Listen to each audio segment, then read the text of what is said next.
Hey, and we're live here at the station of decapitation with Your Head. I'm Nasty Neil. I'm Tara Hutchison. Yes. And AJ will be joining us. Terrible Troy is out with Mrs. Terrible. I think they're at a Edgar Allan Poe speakeasy tonight. Oh, wow, that's pretty classy. Yeah, that sounds pretty cool. So I guess I'll forgive him for not being here for that. I guess I won't beat him too hard. But we're going to be recording some stuff this weekend, Troy and I, for Clown Party, which I'm very excited about. I'm excited. I've never had a clown party before. No, so the original idea was when we had Mischief the Clown Kelsey Living Good on, and she said next time she's on, we all dress as clowns. So she probably just thought we would just laugh that off or whatever, but we're a bunch of weirdos and we're like, yes, we will do that. And then Tara really grabbed it. You grabbed it and came up with a bunch of ideas for this. And then we all got together and it's really becoming something. Oh, it is. Yeah, I'm so excited. It's like having just a weird circus in person, but not in person. Exactly. A virtual circus. Virtual circus, yeah. So it'll be me, Tara, Terrible Troy, AJ, and then we also have Tara's friend Victoria, who was she on the show when we did when we had everybody from the Antiquity tapes? She was not. All right, so she's not been on before. The return of Mischief the Clown, Kelsey Living Good, who told me she might do a different clown, and Morgan Milam will also be returning for that. And then all of you out there, so we're making you do homework. You have to start preparing and getting your clown makeup together. It's going to be weird seeing so many videos lined up of a bunch of clowns. I think that's going to be the funnest part. That's what I'm the most excited for, is just to see how absurd it is. Yeah, so I'll be clowns. There's going to be games. We have a prize wheel, which hopefully it works. I haven't used it for a few years, and it's not working perfectly, but I think we'll get it working by then. I think I might need to oil it up. And so we're gonna have a bunch of games, some prizes, virtual and real, and it'll be fun. So you're gonna call in dressed as a clown, zoom in, video into the show. We're gonna spin the wheel. You're gonna play a game. We're gonna have discussions about different clown stuff. The only rule is you have to look like a clown, and so if you don't have I never dressed up as a clown, and I did some makeup and had fun. And you know, we're not saying you got to go buy $1,000 clown suit or anything. You could whatever, even just have something around the house. You could throw some. I was just say white on your face. That's probably dangerous. Don't do that. Just clownish.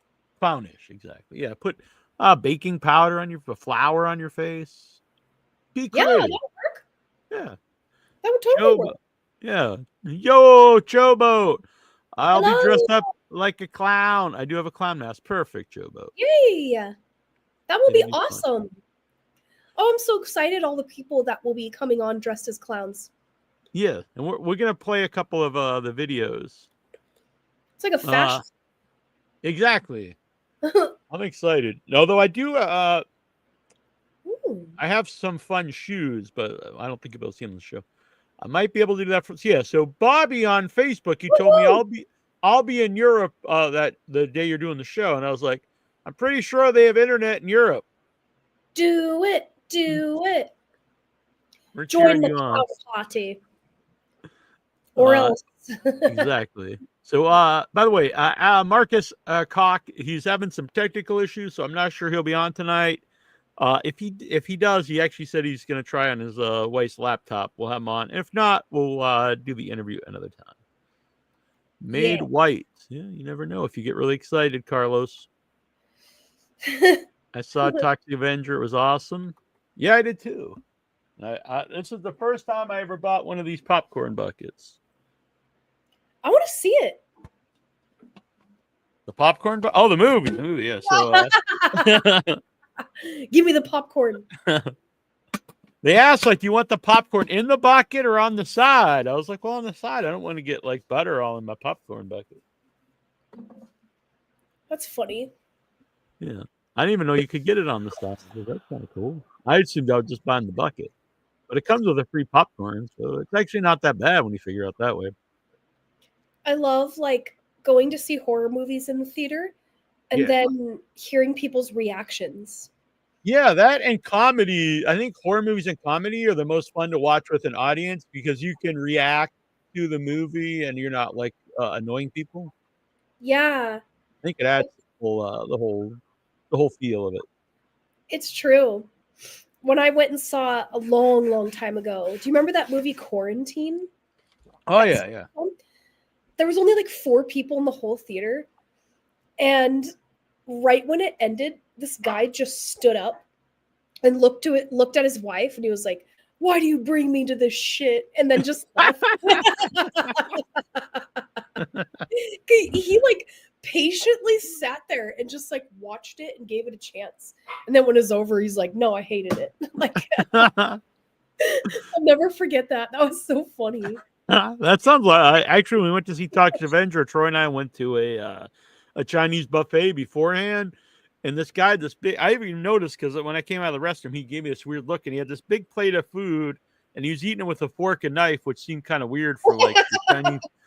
And then when we were leaving, he stood up and said, "This was terrible. Everything was dry." And the woman's like, "You didn't pay. You didn't pay." "I'm not paying it." And he just started screaming and stormed out of the place after he ate like mountains of food that it was all terrible and he wasn't paying. Oh, what a scammer. Yeah, exactly. We're like, I'm sure this guy's done this many times at other places. Me and my brother used to sneak Mary Calendar pies into the theater. Oh, yeah. I'm a big smuggler. And just eat it. I'm a definitely because so the one I go to in Boston, I bring my backpack, so I smuggle in my thermos full of coffee, and I smuggle in like banh from Chinatown. And I like one day I wanted to smuggle in a whole chicken, but I didn't do it. You smuggle in another person. So I need a small. Yeah. Maybe I could stick you in my backpack. It's a big backpack. Just all not to pay the ticket. Exactly. Yeah, we gotta save that $10. It's funny. So I'm gonna show a couple of these promos. So first up is Tara's promo for Clown Party.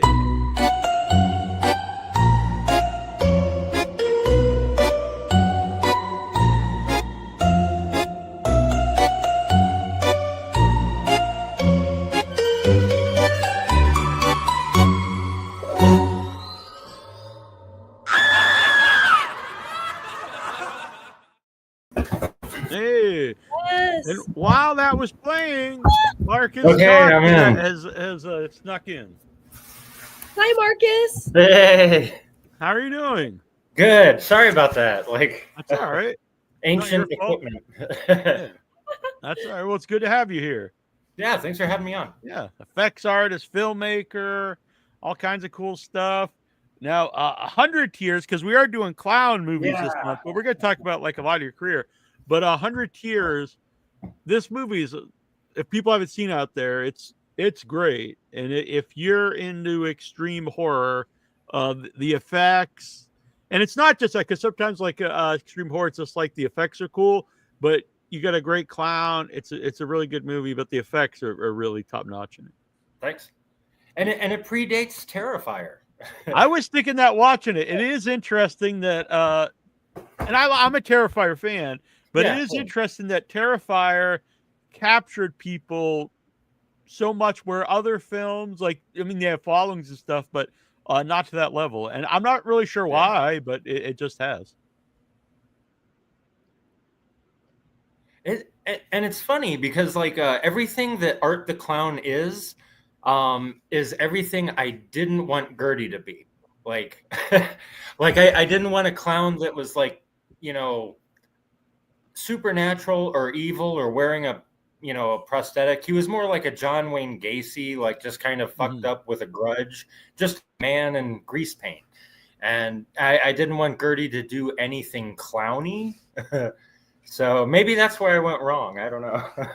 No, I think it's a great movie clown for all those reasons you just said, like he seems like he could just be a guy, which I always find more scarier. Like I enjoy movies like Terrifier, but I don't watch and think, oh, this this might happen or something. But a Gertie guy that could exist. Yeah. Yeah. And hey, I think it's doing well because you're here. People are watching it. Yeah. You're part of Clown Month. Exactly. So... And it has a special edition from Unearthed Films with all kinds of cool stuff. And that's a way to see it, because I know it's other places, but you really want the unedited, uncut version. Yeah. And if you watch it on Tubi, it's broken up every 5 minutes with commercials. So, that's kind of not fun. Yeah. That's pretty cool. It's on Tubi, though. Congrats. Yeah. Thanks. So what is it about clowns? No, like you said, it predates Terrifier, so you didn't like, oh, Terrifier's out, let's make a clown movie. But what is it about clowns that get you, and what do you think is about clowns that like affect other people? I don't know. I mean, I don't personally suffer from coleophobia or whatever it's called, colerophobia. But I find it fascinating that people find clowns creepy. Like, I mean, and like, I don't know, they could be like a drunk, pervert, in the makeup, hence like, John Wayne Gacy. But I don't know, there's something weird, like their smile is a lie. They could be a really troubled person, but then they've got this happy exterior, and I don't know, I think maybe that's what people find creepy about them. So but that's what I want. I mean, I love clown films. I love horror clown films, killer clown films, killer clowns from outer space, if you want to get weird with it, so, and I was such a huge fan of those types of that genre of film. So when, it came time to do 100 Tears, I was like, I want to do a killer clown film. And weirdly enough, like the name 100 Tears, I wanted a film that didn't have the word clown in the title, like a killer clown or, clown this or whatnot. Gertie the clown. It was, but it was purely a strategic thing because like at the beginning of any alphabetical list is always a numerical list. So 100 Tears, I thought anytime it would be in a list, people would see it. So it was a weird strategic thing that I don't know if it worked, but I was at a festival once where the guy that ran it mentioned about that. Like I said, this was when Redbox was big, and so it would come up at the top. And I suggested, well, someone should make a horror movie aardvark because it's 2 A's in it. And he just blankly paid attention. But you might be on to something. I like the name 100 Tears. Yeah. It's really cool. Mm-hmm. I agree, because like you said, you're not necessarily a clown thing, but it does bring like a thought of misery. Yeah. A lot of people crying from getting killed. There's probably at least 100 tears. Yeah. And so, and Joe Davison, who wrote the script, like, he referred to him as the teardrop killer. And we only ever see him like draw like a blood teardrop. Like, in one of his killing locations, they're like, oh, it's the teardrop killer. And, so. Yeah, no, I like the name. And I like the whole story behind it. And I, at the end, not to spoil it, but does, go from 100 to 200. Was there like the idea to do 200 Tears? We tried to do a Kickstarter, Joe Davis and I, and the script he wrote is fucking bananas. Like this one's, the first one's gory, but we really wanted to like kind of up it. He wrote in like a whole like clown parade with like a police chase out and other people starting to dress up as Gertie. Like, I don't know. The script's like fucking crazy. Am I allowed to cuss on here? Yeah. It's live. Yeah. Oh, okay. Yeah, Tara does all the time. Awesome. That sounds like a cool sequel. I love the idea of a clown parade. Yeah, the script's great. We just we failed hard at our Kickstarter. you know, so it's like, and that's kind of where it's been ever since, you know. Was that A little bit before or of after the Italian- Unearthed release? It was before the Unearthed release. I just wonder we were if that would help at all, you know. Yeah, we were still trying to find, you know, to get the sequel off the ground. But like what had happened was, yeah, and this is, I don't know if anyone knows this, like when 100 Tears first came on Netflix, it was the NC-17 cut, because we submitted it to the MPAA and we got an, you know, well, this is going to be an NC-17. If you want to make an R, here's the cuts you need to make. If you need to make it PG-13, here's the cuts you need to make. But me being, you know, like so excited that I got an NC-17, I'm like, I'm going to stick with the NC-17. Yeah. And that was the worst possible thing I could have ever done, because no retailer, like then, maybe now it's changed, but no retailer would carry NC-17, even though an uncut, unrated version could be worse, more graphic, more sex, more violence. Retailers will carry the unrated, I think that's why we see a lot of unrated stuff getting released lately at the theater. And because that's a gold mine. But as soon as you put the NC-17 on it, that's the kiss of death. You can't market it. You can't, no one will carry it. Netflix, because Netflix was the Wild West at the time. Mm-hmm. And, you know, so they carried it on their DVDs, you know, so if you got a DVD in the mail, it would say NC-17. And then when they first started their first incarnation of streaming that buffered a lot, it was on their NC-17. But then what happened was our original distributor, Anthem DVD, went under. And when they went under, all of the rights to the films, because they've got the rights now for like whatever 7 years, all of their catalog got picked up by a company, Echo Bridge. And they're like, when you go to Walmart and you see the 4-pack, like 4 witch movies and 4 movies. Yeah. So 100 Tears could have ended up in one of those 4-packs, which would have been Walmart nationwide, which would have been awesome. But Echo Bridge is like, nope, this film has an NC-17.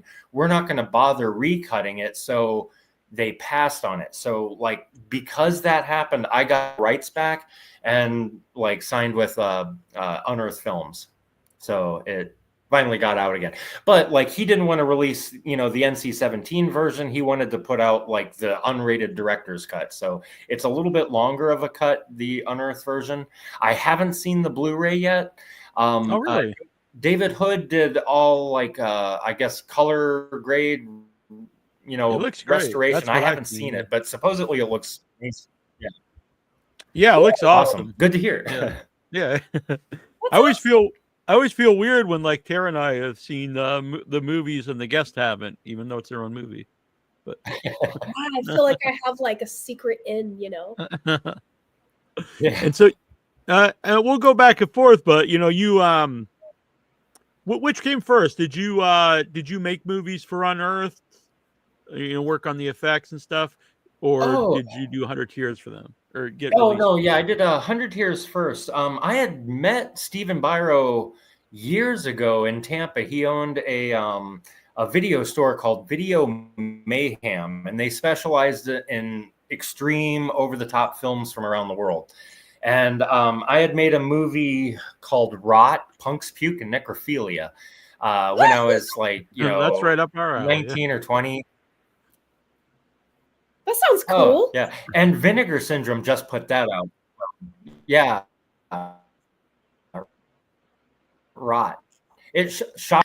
But I'd made that movie, and like I was like, oh well, here's this extreme video store, like carries underground stuff. I'll bring my, you know, VHS tape to him. And I was like, hey, you know, this is my movie. And then like when I went to go talk to him, he's like, yeah, don't quit your day job. Which he totally doesn't remember now. He claims like, I don't remember saying that. but he was kind of a dick about it. But whatever. I was like, whatever. You don't like the movie. Uh-huh. Where can we see that movie?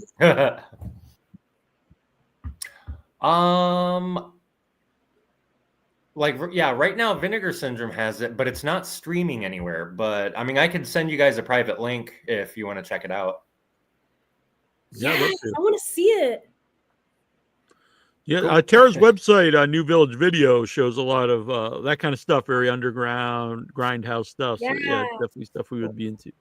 Yeah, we don't edit anything out. Awesome. And we give most of the proceeds to the director, or the filmmaker. Oh. So awesome. Yeah, and I've just developed a taste for those. Yeah, cool. Thank you. Yeah, that'd be cool. And so from there, then when did you like reconnect with Byro? We kind of stayed friends for a while. He quit the video store, and then he went into trying to make movies, and that kind of didn't happen yet.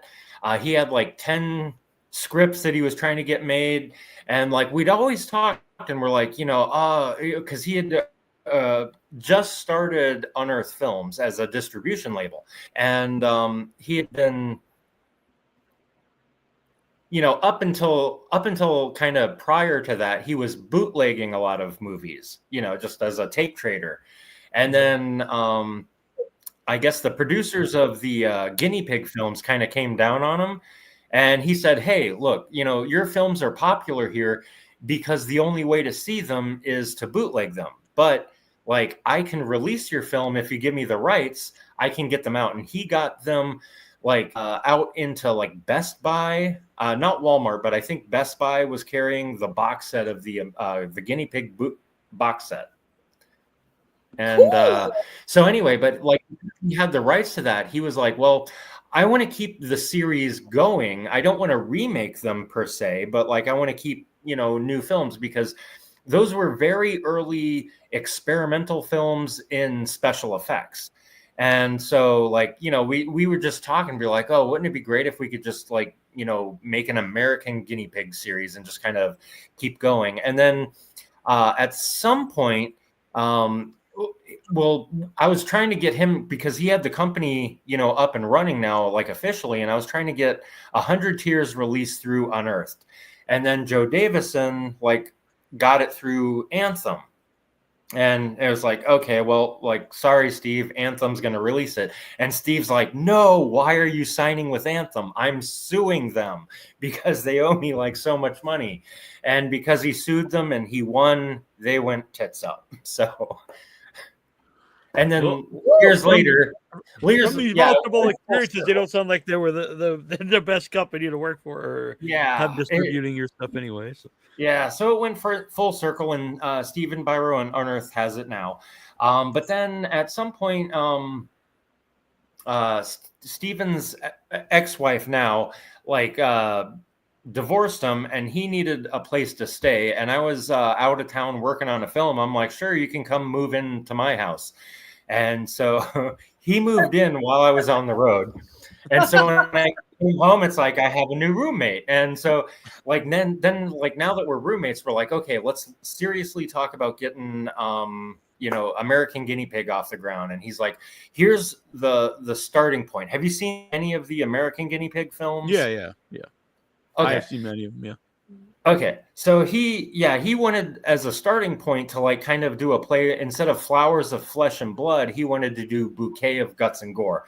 And so that's kind of like his nod to like, the connective tissue from that series to the New American series. So it's kind of the same, but kind of different, where it's, you're watching people make a snuff film. And so I did all the gore on that and like, trying to up the ante. So that's like big shoes to fill, because even though that was shot in the early 90s, that's like, it was still some like revolutionary effect, because they had never really, they were like the pioneers of working with silicone, because it wasn't made, you couldn't buy it for like prosthetics yet. It was like, these people are like, hey, there's this marine grade silicone that cures underwater.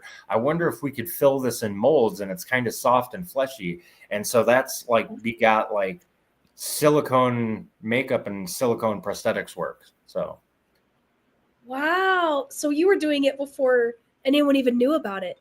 Oh no, that wasn't me. That was the Chinese or the Japanese version. Oh. The original Guinea Pig films. So how did you learn about doing special effects makeup? Kind of self-taught. I started playing around with stuff like in the kitchen when I was like 7 or 8 years old. Because like, okay, so my parents didn't like prohibit me from watching R-rated horror movies. Like when I was 3 years old, they took me to the drive-in to see Hell Night, and there's a sequence in there that had me like jump out of my skin, and like I don't remember it, so they only tell me about it. But like, but we'd always rent horror movies. We'd always go to the drive-in, go to the movie theater. Like on the weekends, it was always horror movies. My parents just loved them. And anytime I'd see something like, someone get decapitated, I'd ask my dad. I was like, well, how'd they do that? And my dad's like, oh, that's special effects. And I'm like, this is a job you get to grow up and do as an adult. Like, I want to do that. But at the time, there was no internet. So I kind of had to like figure it out. Like, I don't even think there was like any kind of makeup school yet. Yeah. At that time, I was born in 76. But at that time, like you really had to find ways to know about this stuff. You couldn't, like you said, go online or even really many books or anything. I know, like, Tom Savini's book came out in the 80s and that was big. So go on with your story. Oh yeah. So I mean, but that's all I did was like, I try and track down books like the Dick Smith's makeup book and the Savini book, because there wasn't YouTube tutorials yet, and I just kind of had to figure everything out like on my own as I went, and learn what works together, and like, and then started hearing a little bit about silicone, at the end of the 90s, and just like, but it was too expensive. That's like way out of my budget. I'm like cotton and latex and gelatin. And, so finally I started playing with silicone, and like, wow, what a game changer. Yeah. So. And so your parents didn't mind you watching horror movies. What did they think about you? Like, I'm learning how to do this stuff. Oh, they totally encouraged it. Oh, cool. Yeah, around 7 or 8, I started, my dad had a video camera, like, that would come out like at Christmas and, videotape the family. But I'm like, I'm like making things with dough and like guts and, things. and so, but I want to see how it looked on the TV. So I'd grab the video camera while my dad was at work. I'd just film little things just to see how they look. And then, I'd put the camera back and pack it back in his closet, like, so he wouldn't know that I was using his camera. And this went on for like a couple of years that like, I started making short films around the effects I was trying. And, and then like I'd film with my friends in the neighborhood, and then, take the tape out, pack the camera up and put it back in his closet and hope okay. But one time I left the tape of things I'd been working on in the camera, and my dad found it, and he's all like, holy cow. I thought I'm like going to get my ass beat. Right. And my dad's like, no, this is awesome. Like, you doing this. So he just gave me the camera. I love that. That's nice. They encouraged me to keep going and just keep learning. And so, and at the end of 8th grade, I made my first 30-minute movie. And the end of 9th grade, I made my first 60-minute movie. And then 10th grade, I thought I was ready to go from short films to a full 90-minute feature. And I started it. It took me 5 years to get through it, and I learned a lot. But like, I made my first feature, and that's called Bad Blood. It's a vampire film that it's super gory, weirdly enough. So But it's bad. It's very bad. Well, that's why it's called Bad Blood. Yeah. Sounds fun though. Yeah, of course. Did your parents watch any of these movies? Oh yeah. They check out my stuff. So they still support things like, they're limited on their streaming options. So some of the movies I work on, like, unless it goes on Tubi, like they're not going to pay for Shudder, so they can't see some of the modern stuff. Yeah. Like Jesse and I worked on like Jacob's Wife. Oh yeah, I love that movie. Travis Stevens. Yeah, we did a lot of cool shit. That was fun shoot. And Travis is really cool. So, which obviously you make movies, you do the effects. Which would you say is like your first passion, your first love? Is it the effects? Or? Yeah, I think the effects. I think I became a director as like I A way don't to want to put say an do your afterthought. yeah. Yeah, like not really an afterthought, but like as a side effect to doing the effects and then starting to make short films. Then I became interested in directing. Yeah. So I could see it like maybe also like if you have ideas that never fit in a movie you make, like, well, this is a platform where I could do all these things. Like if I yeah. just direct my own movie. And that's actually a lot of what 100 Tears is there's a lot of effects I've wanted to do, and like working on other films, because I did Rot in 1997, but then started doing effects on other people's movie, and I couldn't get back to direct until 100 Tears, which was 10 years later, 2007. And but like in that time, like you'd be on films and they wouldn't quite have a budget or didn't know how to shoot something, and it's like, well, this effect could have been cool, but if I did it my way, this would be how I do it. And so 100 Tears is full of all kinds of things I've wanted to try and or do in other films that didn't work out. Yeah. Because there's people haven't seen 100 Tears. There's like, and if they have seen it, there's great dismemberments, and not just this is the station of decapitation. So I love decapitations, but like you don't see a lot of legs being cut off, and then the actual like the stumps there, and like it's and they're done really well, and you don't just see a glimpse of them. You keep the camera there, and is that also along those same lines? Because I've had other like effects friends who they'll get mad like if they make something cool and the director or the cinematographer, they don't know how to shoot it right. So either they make it too bright, it doesn't, you can see stuff you don't want to see. And so have you ever come into that issue? Like, oh man, I wish they asked me how to shoot this or. Yeah. And, and a lot of times, like, I mean, because when I make an effect, I'm thinking of how it's shot and how it needs to be edited, because like I'm going to be the one filming it, I'm going to be the one editing it. So that's kind of how my thought process works with that. But then like when I'm making an effect for someone else, I try and explain, okay, these need to be shot from these angles under these lighting conditions, and when you edit, you're going to need something to cut away to, and so you try and give them all the information. And some directors just don't understand effects, and it kind of sucks, because then it gets down to the editing and they're like, we don't know how to put this together, because it's like in weird pieces, but like it makes sense in my head. So but like in someone else's, like they're just looking at like, well, none of these work together, and it's like, well, I was trying to save you from that, and then they cut it, and that's the worst. You're just like, oh, but that was such a cool looking effect. Oh, that's the worst. Yeah. So how long did it take to shoot 100 Tears? We shot it in just under a month. That's pretty good. I want to say it was like January to February. Like, I mean, it's in Florida, so it's cold, but it's not cold. There was a couple like really cold days on set, but or maybe it was February to March. I don't know. It was somewhere in the kind of chilly months. But yeah, like Joe wrote the script in 4 days. Oh, wow. Like top to bottom. It altered and changed as we were filming, like, because he's got a lot of like actor friends, and he's like, oh, well, I'm going to just make up this little role and throw in this friend and that friend and, little cameo parts. Yeah. How about Jack is it Jack who plays Gertie? Yeah, Jack Amos. Where did he come from? Because honestly, he's like perfect in that role. Yeah, he was a Tampa actor. Also, used to be a stunt guy.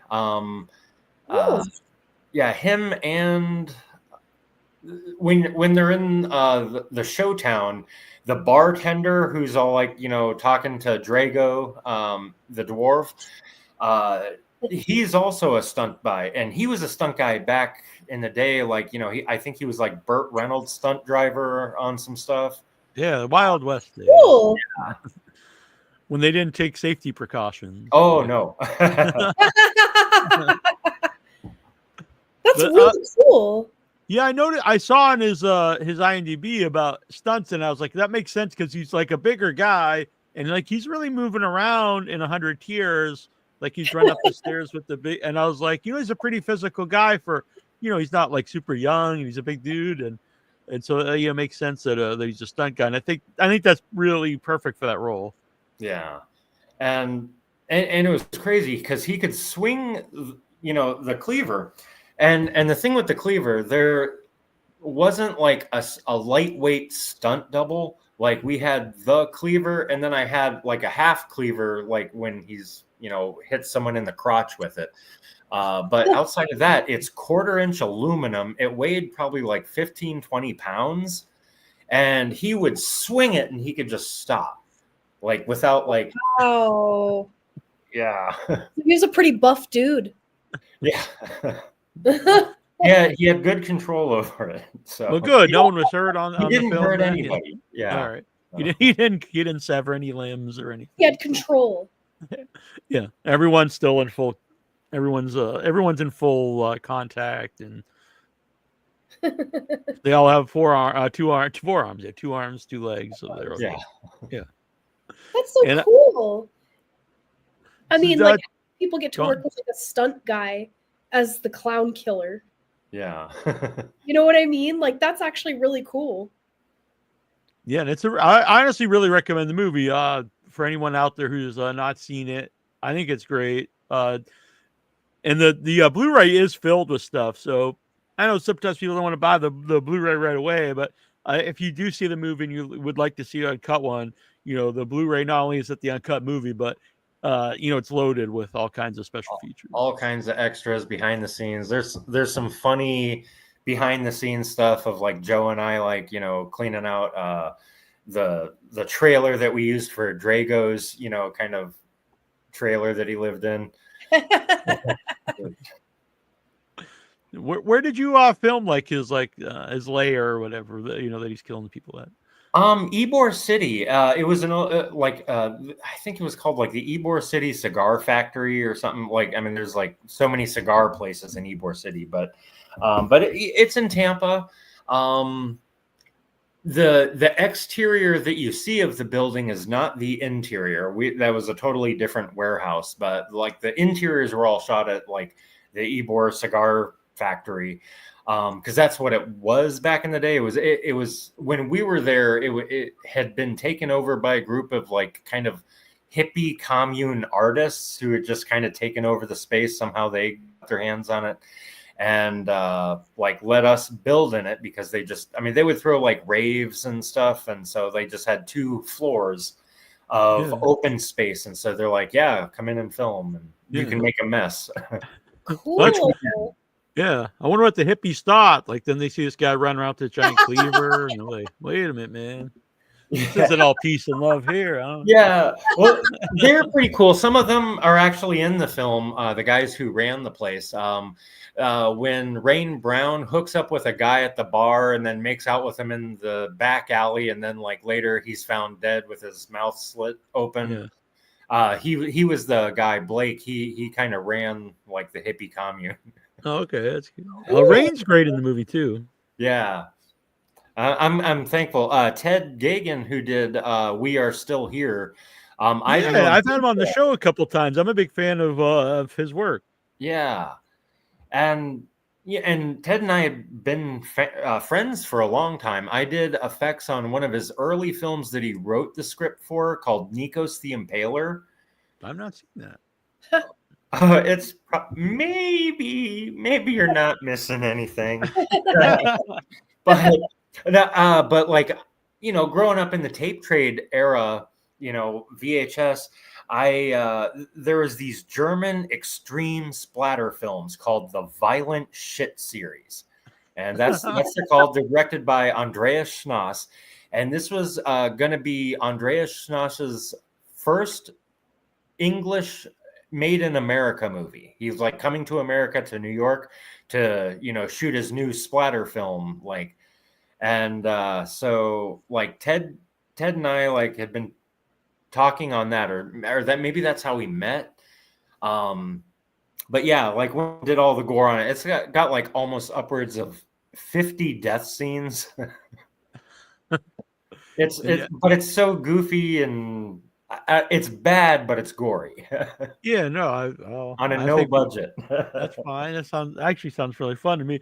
But We're Still Here. That was actually whatever year it came out. That was my favorite horror movie that year. We do our top 13, and that was my favorite. I think that movie's so good. Awesome. Yeah. Like, I'm glad people like it. I don't think people talk about it enough. I agree. I talk about it a lot in the show. I think it's a great movie. Anything with Larry Fessenden, I'm excited about. But yeah, the movie's awesome. Oh, Larry's fantastic. Love Larry and Barbara. They're great. Exactly. Yes. I'm thinking about asking Larry to do something in a movie we're making but I probably can't afford him. But maybe he could do a very small cameo for us. I'm a big fan. It would be a voiceover. But Genital Productions. I've seen some quite cool SFX by Marcus in diverse movies. Has there been a specific, complicated, or difficult effect to make that any director has asked him for? Hi, this is Antonio from Mexico. Ooh. I think probably the most complex stuff I've done is in American Guinea Pig Bouquet of Guts and Gore, was making 2 full bodies that, there's no second take. Once we cut into it, we're cut into it. Like, there's no backup bodies, So everything inside the body had to be placed. So we knew plot wise, like, oh, we're going to cut off this leg, this ankle, this foot, this hand. And so in just the, when her hand gets cut off, like, everything's got to be rigged up inside. So once he cuts into the wrist or, whatever part, everything is there, like, that should be, seen. Like, she gets her leg cut off and you see, like, her bone leaking bone marrow, so there's, like, all kinds of things like that for every part. And that was the most complicated thing I think I've ever been asked to do. So I love that. Pretty graphic. Yeah. Bone marrow? Yeah. How do you do that? Like, I hooked up like a plastic bone, almost like a ribeye, because you only see the exterior of it. And then I had a tube running deep inside. So once they cut into it and remove the leg, then I just hit a pump and just like this, like, kind of brown ooze. I don't know what bone marrow actually looks like. But I assume would look like. That was going to be my next question. I was like, are you studying like severed body part videos or something? Well, yeah, and the weird thing is, like, I'm actually kind of like, there's a name for it and I don't even know what it is. I have like a blood phobia. Like, blood creeps me out, like real people's blood. Like, even if I cut my finger, I'm like, I got to sit down. I'm like, oh, I'm lightheaded, But yeah, but trying to like watch things like, suicide videos, just so I can see how to replicate it. I try not to do too much of that stuff because that sticks with me and I don't like it up in my head. I know some people do whatever they want, but I agree. I like to know that it's not real. That's more enjoyable. Yeah, I can watch doesn't matter like the content of a film, but if everything's fake and artifice, there's special effects behind it, I can get into that. Like, but as soon as it crosses into the line of like real, like it's I don't really consider that like that's not effects anymore or movie magic or anything. I agree. Mm-hmm. Bobby Lowe's, there's some incredible splatter shorts coming out of Europe right now. Backwoods Traces of Snuff. Have to look for that. He used to be a meat cutter, and he says that bone marrow is white. White, okay. That's pretty cool. Yeah, I don't know what meat he was cutting. I don't know if it was human or not. Maybe human bone marrow is sort of brownish. Well, and something else we did, like I tried to base this gag on. I'm gonna fuck up. My French is so bad. The Salvador Dali film Un de la Chen or whatever. You know what I mean, right? If you've seen the Salvador Dali film where he takes a straight razor up to a woman's eye and like slices it, and then it cuts to a corpse. and like clear gel comes out of the eye. So I was like, because they used a real cadaver, I was like, that's okay. I'm like, well, I guess what would be on the inside of the eye is clear gel. So I made a silicone hollow eye full of gel. And so when he like slices the razor in Bouquet of Guts and Gore, like white or clear gel comes out. So cool. So when you got to direct your own American Guinea Pig movie, what was that experience like?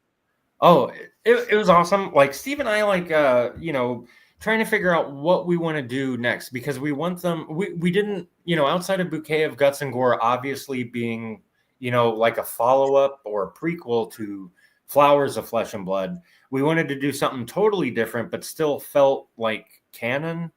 And so the one I kind of was inspired by was The Devil's Experiment, where it's, in The Devil's Experiment, it's, a girl just being tortured little by little, like little tortures, and they get worse and worse progressively, and then they kill her and the end. But I was like, okay, well, I kind of want to take that kind of premise, where you have a guy getting tortured little by little, but I wanted to envelop like some kind of story into it. Nice. So like, and he's being tortured for like his blood, like maybe for his, okay, so I'm going to go into some conspiracy theory. If you've heard any of the batshit like QAnon stuff or adrenochrome, I kind of wanted to take like some of that and roll it into it, like where they're torturing these people and then taking their blood, and like it's like a product to them to like get high on. So I kind of wove that into it, and so that's kind of like what Bloodshock is. Like it's a drug. So, and they're, not only torturing this guy, but putting him in a room, but then little by little, you find there's someone else in a room next to him. And that's kind of where the real story in Bloodshock kind of evolves from. Yeah. I personally like the American Guinea Pig ones that have more of a story to them, or, not just someone getting slowly killed. So, and I really liked Stevens, the Exorcist one. Oh yeah, Song of Solomon. Yeah, I think Song of Solomon's honestly a great movie, and but it's weird because I know I think it's a better movie than the other ones, but I think some of the fans who really are into those movies didn't like it as good because it's not necessarily what they wanted from a and Steve's on the fence with that one because he kind of feels like it went too far outside of the canon, right? Yeah. It's like Steve kind of wants to make Song of Solomon its own film and not part of. I honestly think that's a better choice. Yeah, because it's its own thing. It's like, I mean, it's super gory in places. There's some really like fucked up gags we did, but like. Yeah, I think it's maybe too much plot line for like a guinea pig film. So yeah, so I do think I think in a weird way, I think it does keep away. I think it keeps away some people that might be into it because they think it's just a torture movie. Yeah, and it's not. It's like a full story. Yeah, I think you would love it, Tara. It's a good story, and it's also very gross. It's a lot of gross out stuff. And the main actress is great in it. I'm Jessica Cameron. Jessica Cameron, yeah. She plays like a great possessed gal. Like and I'm a person who thinks like I always relate. It's kind of like shark movies. I'm like, they're all worse than Jaws. Why do they keep making them? And then like Exorcist movies, I was like, none of them are as good as The Exorcist. But I actually really like Song of Solomon because it's different than The Exorcist. They're not just like we're doing The Exorcist. Song of Solomon, I've never heard of that. Yeah, I would recommend it. It's really good. I like it a lot. I like what Stephen Byro like to work with because I've had him on the show a few times. I like him. Tara and I just talked to him.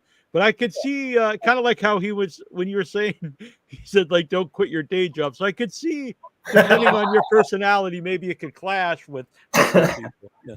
Yeah, he's he's abrasive, but like he's a good person though. Like, so, But I mean, that's just his kind of demeanor, personality. He's Yeah, just, I get that. Yeah. I find him very interesting because for people who don't, he's talked about it on the show before. He's very a very religious guy, and he's wrote religious books. Yeah, but he makes like these torture movies, so I find that very interesting. yeah, it's definitely an interesting juxtaposition, Yeah.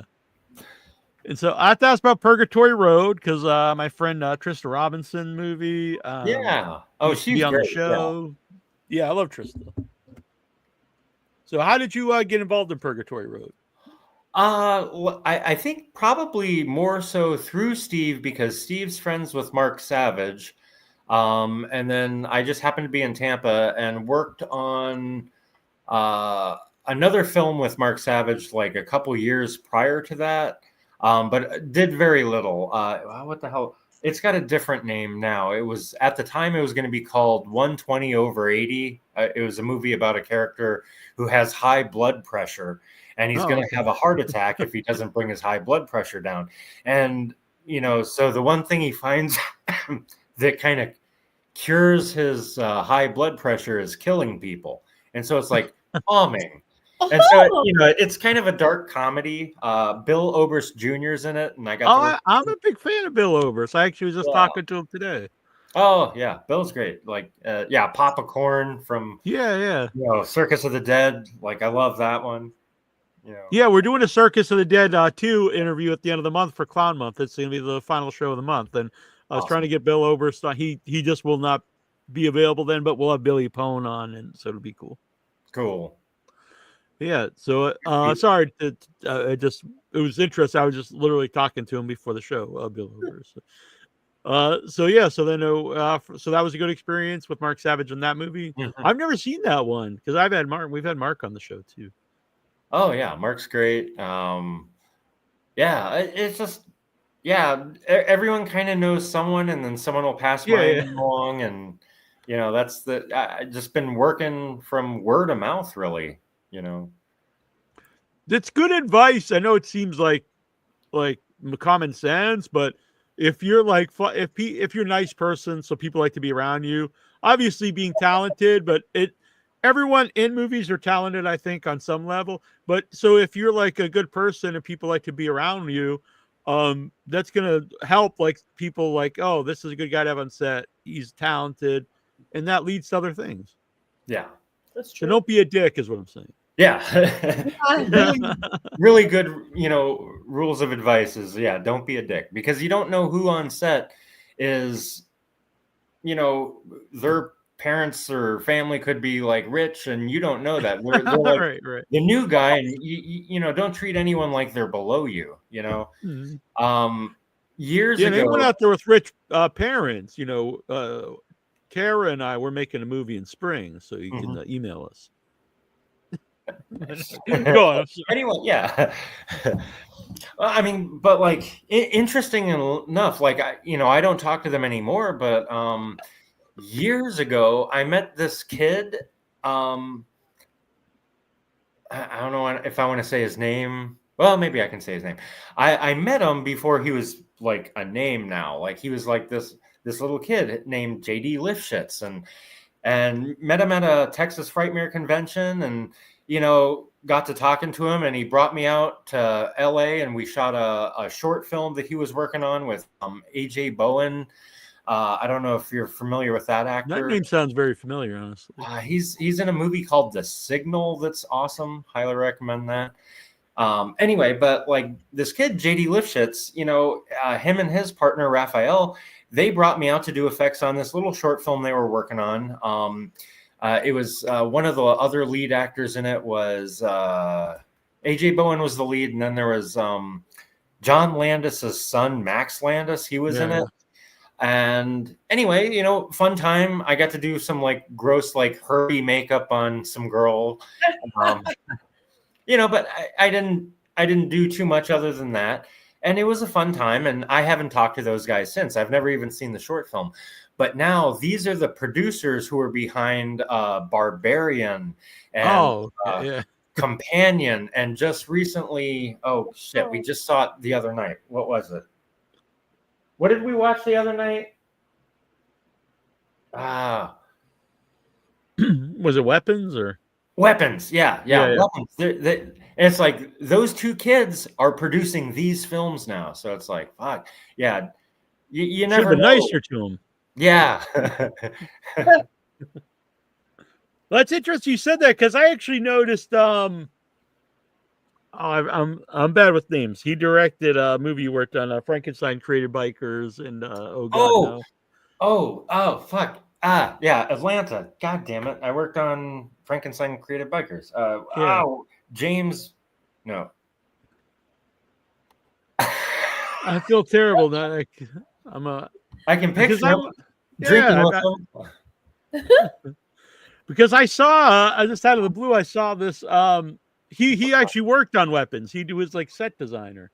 Oh, nice. Cool. And I was like, oh, that's pretty cool. A Bic arc, something like that. Yeah. Okay. Yeah. That's a really cool. But he has like a big not a drive-in, but he has a big movie theater in his backyard. Nice. Yeah, I went over to his house and we did like a chili cook-off for I think because like he has his like drive-in in the backyard set up. Exactly. And I was there once. They were watching. I think it was Super Bowl, and he did like a chili cook-off. So I made chili for one of those. All right. Yeah, by the way, if people don't, maybe I don't know if you care if people know, but your wife's also in effects. So did you guys like meet, like working on a movie, or did you guys meet beforehand? Or no, like actually kind of a weird story. How Jesse and I met.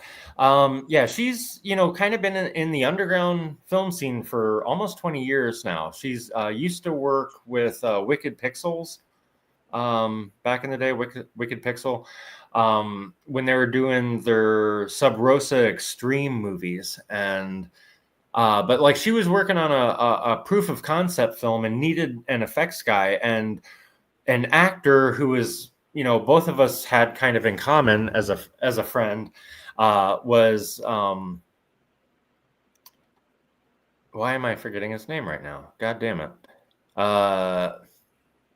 Notorious filmmaker, unfortunately notorious. Oh, okay, yeah. Infamous. Jim Van Beber.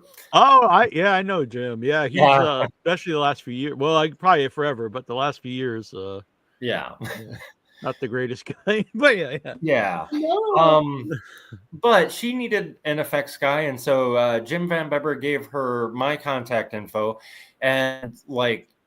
So Jesse and I talked, like she contacted me and we, she told me about her film and things just didn't work out. I didn't get to work on it, but like whatever our conversations, like we just talked about other things, non-film and, shit, here we are like, within 1 year we got married and we've now, yesterday was our 6-year wedding anniversary. Oh, well, congratulations. Yeah. Thanks. Yeah. That's sweet. Yeah. A couple that decapitates together stays together. Yeah. Yeah. And we worked on like a couple of cool films. Some of them aren't out, but like 2 of them that is Third Saturday in October, Part 5. Oh, I know the movie very well. The first one. And then third Saturday in October, Part 1 is the sequel. But you got to watch them in that order. I'm a fan of these movies. People don't know. And also, oddly enough, they're very similar to my movie, Once and Future Smash, or more so End Zone 2. But and they came out roughly around the same time, which is very strange. But it's a great concept for people who haven't seen them. It's like picking up like Part 5 of a horror franchise, mm-hmm. and then the sequel is the first part. So it's a very fun movie, and I kind of think In a Violent Nature took a little bit of that concept too, mm-hmm. Which came out after. But no, it's very fun. I would recommend those to be. Kansas Bowling is. I think she's in one of them, not both. Yeah, she's in Part 5. right, which is the first one. Yeah.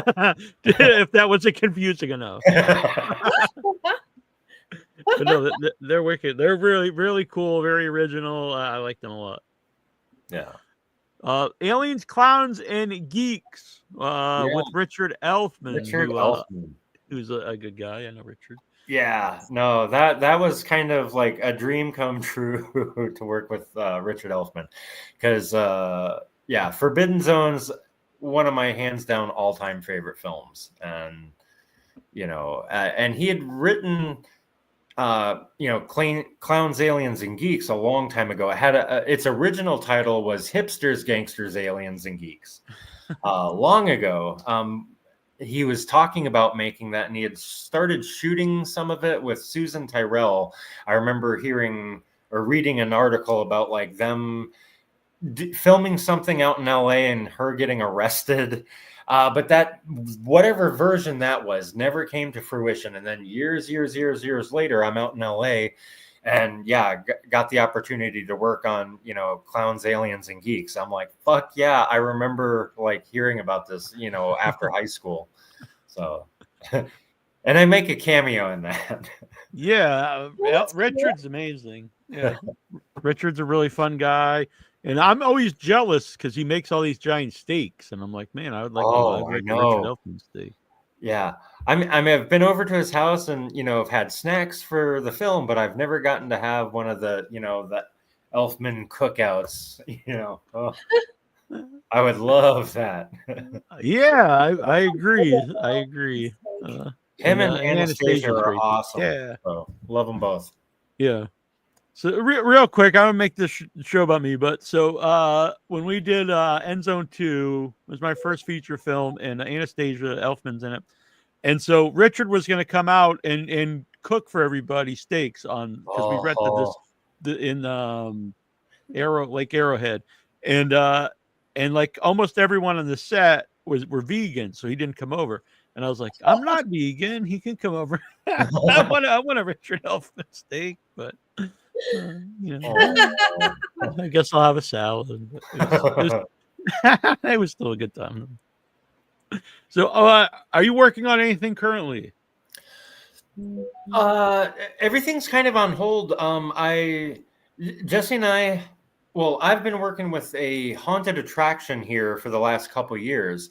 And this year, like when we got together for our first meeting for the season, like to figure out like, okay, what are we going to do this year? The owner of the haunt kind of dropped a bomb on us and said that he was stepping down.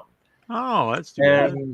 So, Chad, the owner, turned the entire haunt over to Jesse and I to run. So, oh wow, shifting gears, balls deep, and trying to figure out like how to run a haunted house. Like I've been in the haunt industry for a long time, so when I'm not doing special effects on movies, I've gone across country building haunts for theme parks like Busch Gardens, SeaWorld, Six Flags.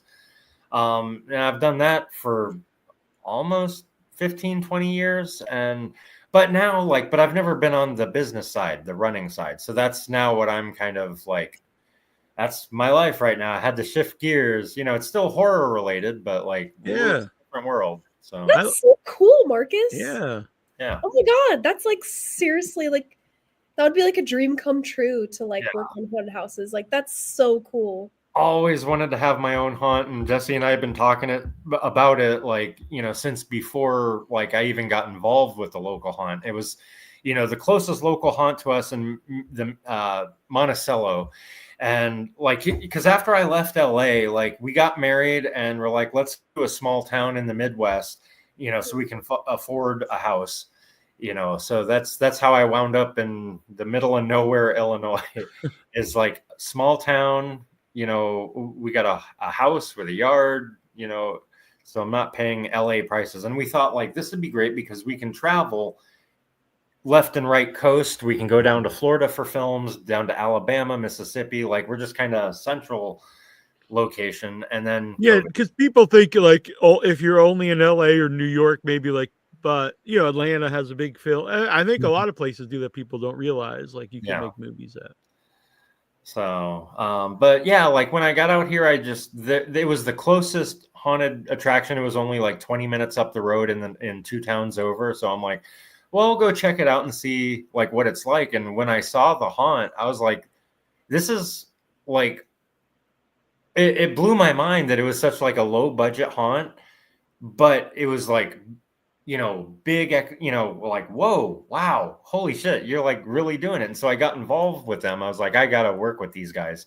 And so I did that the last 3 years. And this year, he passed the torch. So that's what I do now. Oh, sweet. Oh, congratulations on that. Yeah. That sounds really fun. When does is it going to be open this October? We're going to open October 10th. So we're going to run Friday and Saturday night all the way up until Halloween. And then, Saturday, November 1st will still be open. So, and that's Monticello, Illinois. I don't know where you guys are located. Where's like how far?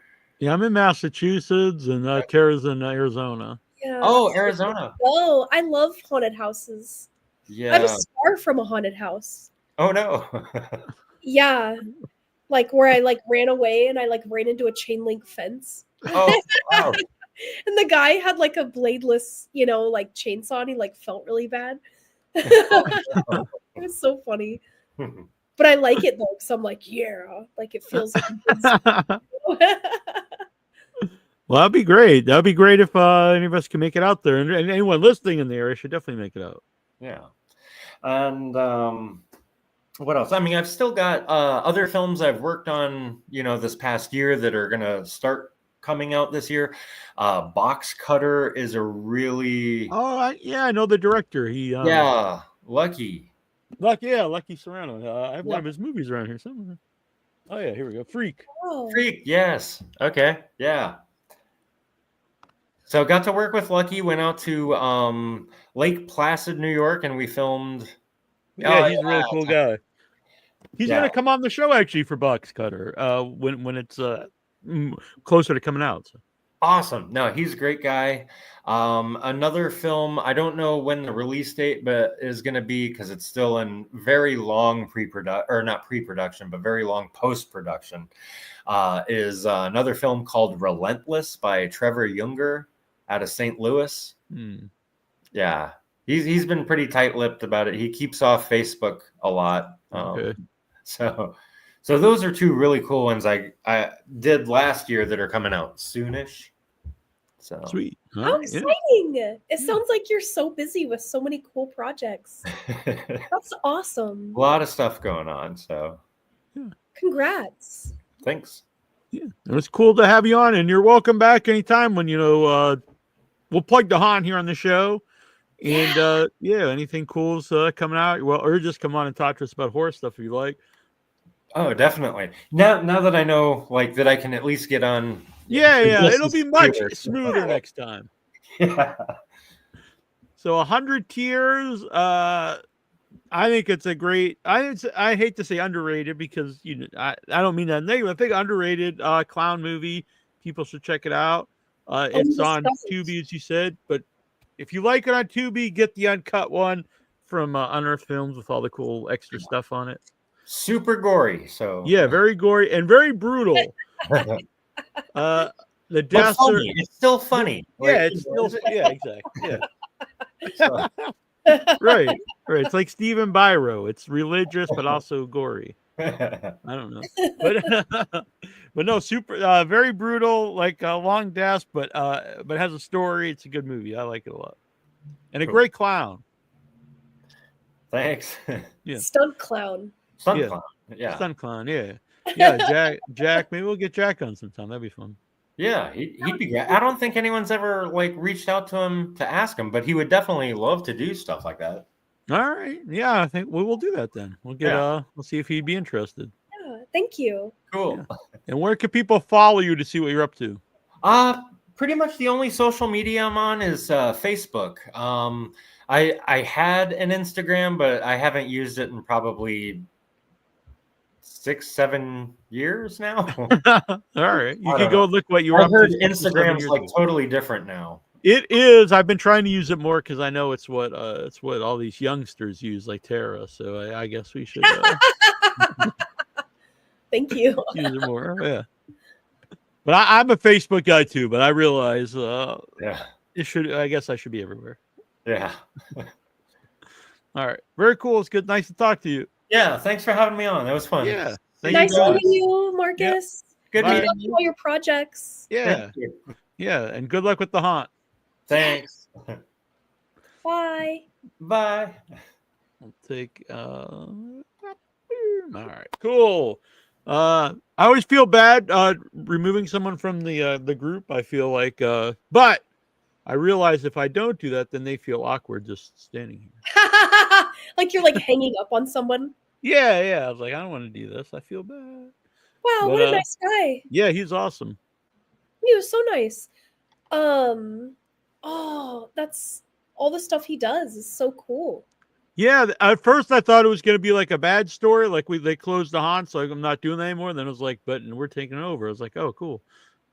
He's killing it. Yeah. My God. That's so So cool. Yeah. So I played your promo. We've not played this one yet on YouTube. So hopefully YouTube doesn't say, what the hell is this? But we're going to play AJ's promo here. All right. I'm going to take a water break. All right.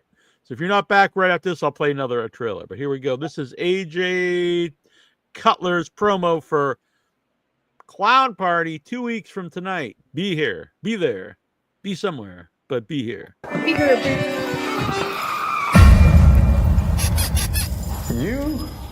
You're definitely going to the clown party. Clown party? Is that without your head? Without your head. Clown party? Okay, cool. I'll see you there.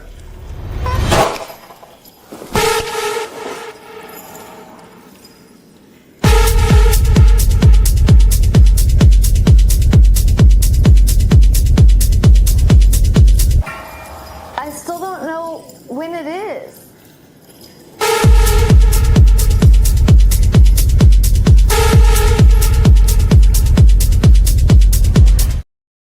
The Amazing Fantasy Fest runs September 12th to the 18th at Dipson's Amherst Theater and September 19th and 20th at The Screening Room. 94 films over 9 days, including the world premiere of Frenzy Moon, filmed in Clarence, and the horror films Straight On Till Morning, Dingus Day, Humanoids from the Deep, and the sci-fi Astral Plane Drifter. Info and tickets in the schedule at AmazingFantasyFest.com. Presented by Dipson Theaters, The Screening Room, Kim and Armin Petrie, Valkyrie International Film Festival, Dean Beltrano, Offbeat Cinema, and WBBZ TV.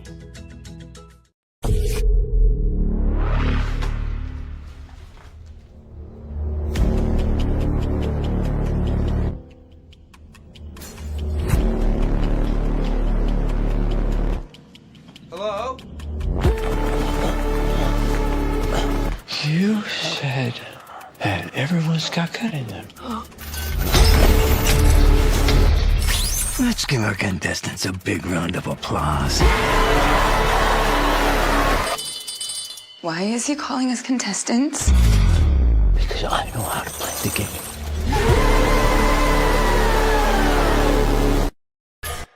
Let's continue with the fun, shall we? People like you just lie. And you cheat.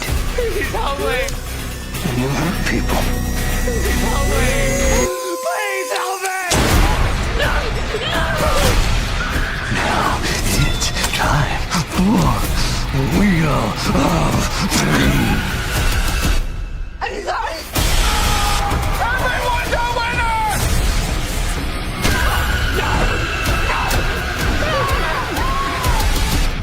Everyone's got bad in them, too.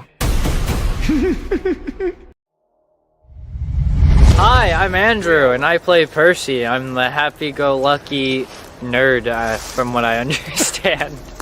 So how did you get involved? Well, the director came into the place I work, and he was like, hey, you want to be in a movie after coming in a couple of times? And I was like, sure, I'd love to be in a movie, because... That's not exactly what happened. Was I mentioned I was making a movie, and Andrew also mentioned about acting, and then I was actually thinking of wanting him to get involved, and then Andrew actually asked me. Yeah, other people are here, by the way. Here is the other two. We're filming for behind the scenes, and yeah, that is what happened, but pretty much he was just like, you want to be in a movie? And I was like, yes, I want to be in a movie. So I don't know if you know this, but your character wasn't even in the film at all, even when it was a short, and I wrote it specifically for you. Really? Yeah. I'm so honored. it's gonna be fun. I haven't been in a movie. I've done a couple acting. I was in 3 musicals. When I was little, I was a snow crab, and that was pretty fun. And then that's when I discovered I like acting. And then I was in another musical that was Emperor's New Clothes. Yes, Emperor's New Clothes. And that was a lot of fun. I was the bad guy, and that was good times. I like being the bad guy sometimes. So when we filmed the trailer, what was that experience like? That was fun. We basically just had a lot of fun with it. We walked wherever we wanted to go, and then we also recorded a few lines. We did a lot of fun things like pointing at stuff, being scared of stuff. It was a lot of fun. Right now, we did some pictures for, I believe, marketing reasons. I don't know what to say. This director seems to keep you in the dark a lot. Yeah, I basically am by the seat of my pants. Like, we just scheduled this out yesterday, and no, I'm just kidding. No, he's pretty good. It's just, it takes a while to make a movie, and we're trying to put all we can into it, so. So early on, when I first started talking to you, it was going to be a short film. Yes. But I think pretty early on when you were involved, it became a feature film. Yeah, I was told it was a feature film from the very beginning. Okay. It was never a short film from my end. And that's why I was super excited, is because I heard you're going to be a movie star. And I said, let's be a movie star. Are you nervous at all? Yeah, extremely nervous. That's why I talk a lot. All right. Well, yeah, and you're aware that you're actually one of the featured performers in the film. I am aware. I have been told very many times that I'm a special role, and I don't know how to feel about that because I don't know. I don't feel special, but I'll take whatever I can get. So, what are you looking forward to, and what are you nervous about? I'm looking forward to being in a movie, and I'm nervous about being in a movie. I want something that's good that my family enjoys watching. So you want people to check this out? Yeah, of course. There he goes. Andrew, who will be in Arbor Day. Yeah. I brought Tweak. Hello, Tweak. It's good to see you. Tweak is a big Instagram star. Go follow Tweak on the IG. Yes. Tweak the dog. She's just a little thing. Oh, she's pretty. She's very cute. Really cute stuff on the Instagram. Oh, she's so cute, but she's so naughty. Well, she fits in. She fits into the show then. She does. Yeah. Isn't she funny? I can like do her hair like all crazy. You know, maybe she could show up for a clown party. Oh, that would be so cute. I'll put a little ruffle on her. Little bows in her hair. Yeah. That would be cute. Oh. Yeah, look at her little sad face. Oh. She was feeling neglected, so I brought her in my lap. Oh, well, yeah, she's welcome here, of course. VW here, Vagina Wrinkles, is a fan of your dog here. Very cute. Thank you. Yeah, she's sweet. I love her. So, yeah, that was Andrew who you'll meet when we do Arbor Day. And how that happened was he used to work at the Dunkin' Donuts I would stop at when I was on my walk. And he's just a nice kid. And he had mentioned that he acted in school and did plays and all this stuff. And I thought, man, I think he'd be good in Arbor Day because he's charismatic and he's kind of like, I don't know, I just thought he'd be good. And then he actually brought it up one day because I was telling about Arbor Day and he has to be in. And so I wrote his character specifically for him. That's so cool. He seems like such a sweet kid. Yeah, he is. Very nice. Very nice. Aww. I'm so excited for the cast. And I'm so excited to come out there. And, oh, man, it's going to be wild. I agree. It's going to be really fun. I'm so excited that you're going to play Lunadette. I actually I wanted to ask you, and I was like, well, she'd have to be out. And then when you mentioned about coming out for me, I was like, oh, I'm going to ask her about playing Lunadette because honestly, I think you're perfect for the character. Thank you. I'm so excited about it. And I'm just like, want to make sure I do really good. It'll be fun. We'll have some meetings about, the character. And then as we get closer on, we'll do like script readings together with the cast and stuff. It'll be fun. Yes. Yes. Please just, tell me what I need to do and I'll do it. And I'll play an evil villain. And I'm so excited. I think it's going to be a great film. Thank you. I hope so. been making props. I think it's very funny. What I've written. We've got Mr. Cutler here. We've got the fan going on. We have AJ. Ah! I'm being attacked. Hello. It's a creepy. Hello. Hello. Dogs are the absolute best. I agree, Vagina. Oh, they I'm an are. animal man. Dogs, cats. I've been seeing a skunk on my walk. I like skunks. My great grandfather had a pet skunk when I was like, probably before I was born. I used to hear about it. That's cute. Yeah. I'm good on skunks. I like skunks. Just like if you don't scare or anything, they're fine, but they're cute. I really like raccoons. Oh, raccoons are so cute. I have a video of a 3-legged raccoon I have a video. He literally, because I couldn't understand what was happening. Something got in my trash, but did not make a mess.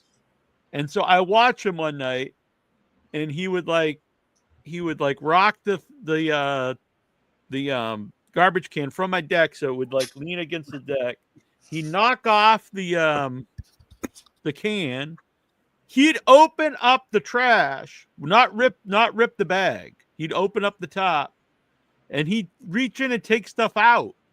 I was like, this is insane. Like, I don't really understand this, but he's very cute. He had only 3 legs, and oh, I wonder what happened. He didn't make a mess. I was like, do whatever you want. You can eat anything you want. If you're not making a mess, it's totally cool by me. And there would be times that I never saw him do this, but there's times like I'd go out to take the trash out, and it's clearly something was in it, but the lid was back on. So I don't know how he ever did that, but apparently he put the lid back on a few times. He was a polite raccoon. He was very polite. I haven't seen him in a few years, but. Oh, I wish that there was more animals where I lived. I just see like, I used to see like scorpions and roadrunners and rattlesnakes. I've never seen a roadrunner besides, on a cartoon. I thought you were going to say that you just see their bones. Just their bones only. Roadrunner. The coyote's after you. I saw a roadrunner. They're the proportions in the cartoons are different than in real life. They're not the same size as a coyote, the ones I've seen. No. Very small. I love how they look like little punks, though. The roadrunners? They're just always on a mission, and they don't give a shit. They're just like, I don't care. I'm Could've running. Got one in our man Funk. He could have been part of the punk group. Yeah. I won't show this whole thing, but here he is. Here's the 3-legged raccoon. He would knock the trash over, so it was just leaning against the deck. He'd open the bag, and he'd reach in and just pull the stuff out and eat it. But he wouldn't rip the bag apart. It's insane. Oh, he's cute. I think it's his back. It was either his front right or his back right. He only had 3 legs, though. Yeah, I don't know. I think that's like a garlic sauce packet or something he's eating at the moment. You can't see from here, but he's missing his front right paw. Oh, front right. There I am narrating this video. He's pretty considerate. He knocks the trash can over onto the ramp. Just climb right into it. And he opens it. I'm not exactly sure how. There you go. See, he's missing his front right paw. He doesn't really make much of a mess. He just gets in there and digs out what he wants to eat. Doesn't rip the bag. There you go. It's like a 3-minute video, so I won't show the whole thing, but I love him. I hate how those things have fingers. Yeah. So, you just reach right in there. He's taking stuff out. They walk up to you like this, and they have their little fingers together, and they're like, and they snatch stuff from you. It's terrifying. Happened to you before? Yeah, raccoons will just take shit from you like a person. Oh, I want one now. Yeah, I would totally have a pet raccoon. They're my favorite animal. Here's another picture. Then we'll talk about horror stuff, people. But this is a cool photo. Also, so when I was a kid, my uncle was a fisherman. and I would go like squidding with him down at the canal. And so we'd have a raccoon that would come up, and he'd just look in, and he'd either grab bait out of it with his paw and just walk away with it, or he'd grab a squid. But there is a raccoon in my chimney, and he's just looking down at me. He's like, "What's up, buddy?" Oh, look at him, little bandit. Oh, that's cute. You're just ready for this? You have all this raccoon material? I do. Is this a segment? This is the raccoon segment. That's actually what the real show is all about. I feel underprepared. Without your head, with your raccoon, something like that. I don't know. You have a lot of raccoon interaction. Uh-huh. Yeah, I live in a rural area, so there's a lot of animals around. Nothing like very dangerous. But anything is dangerous, I guess. Do you ever get scared living out there that you're gonna run into like a skinwalker? No. I've seen a coyote. No, there's no like bears or anything where I am, so not really anything that's gonna do anything to me. What about foxes? Yeah, I have a video of this too, but I don't have it prepared for AJ. But there was one night I was walking down the canal, and I thought it was a little dog that ran up to me. I went down to pet it, and it was a fox, and he just ran with me down the canal on the pier. And so I got out my phone and I took a video of him. He had his tail up in there, just walking right along with me. It's very cute. That's so cute. Animals usually like me. Usually. That's why you're both here. I saw a giant rattlesnake once. It was like this big around. I was like assisting on an engagement photo shoot, and we were just like walking through the woods by this like river in Arizona, and the girl was all, "Whoa, that's a really big lizard." And I was like, "What?" And I looked over, and this giant freaking rattlesnake was all at us. And I've never seen a snake like coil itself so fast. And then it like stood up and was all hissing at us. And they're all, "Oh, let's get a picture of it." And I literally like just booked it. I was like, yeah, we don't have rattlesnakes here. I'm probably not into that either. So. Oh, it was huge. So that's real. Actually, the only time I was kind of afraid of an animal was in Chicago actually, and I was walking at night, and I saw these coyotes. I didn't think too much of the one coyote, but then there was a group of them, and I had looked up coyotes, and it said the only way they are actually dangerous is if there's like a group of them, and if they're very hungry, they will circle their prey. And they probably wouldn't have done anything, but it did make me think, oh shit, they're circling me here. They're gonna Oh my god. I didn't know there was even coyotes in Chicago. What the? Have you ever heard of coy wolves? I should have probably been more scared of walking in Chicago at 3 a.m. It's probably not the brightest idea. Oh my god. There's probably a lot more dangerous stuff out there than the coyotes. Squeak would get eaten by a coyote so fast. Have you ever seen the like there's like a vest for small dogs with spikes all over it? No. And it's not for coyotes. I think it's actually for hawks. It's so like because hawks will sometimes try and like scoop up small dogs. But it's like a leather vest, and it's got a bunch of crazy spikes all over it. That's cute. Squeak should wear that just to look cool. Oh, she would. That would be so badass. I think I'd probably work on a coyote too. They probably wouldn't be able to get by that. Yeah. I mean, I have a big dog, and she is also helpless.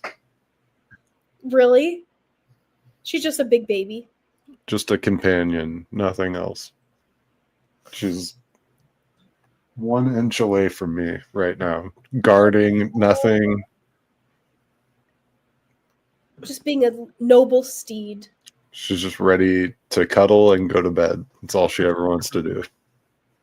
And eat treats. Cute. Yeah. This was weird. I saw this today. I mentioned this on the show a few times, that the one of the only things ever that scared me, like movie wise, is the movie Magic. And not really it wasn't even the movie. It's just the trailer for Magic.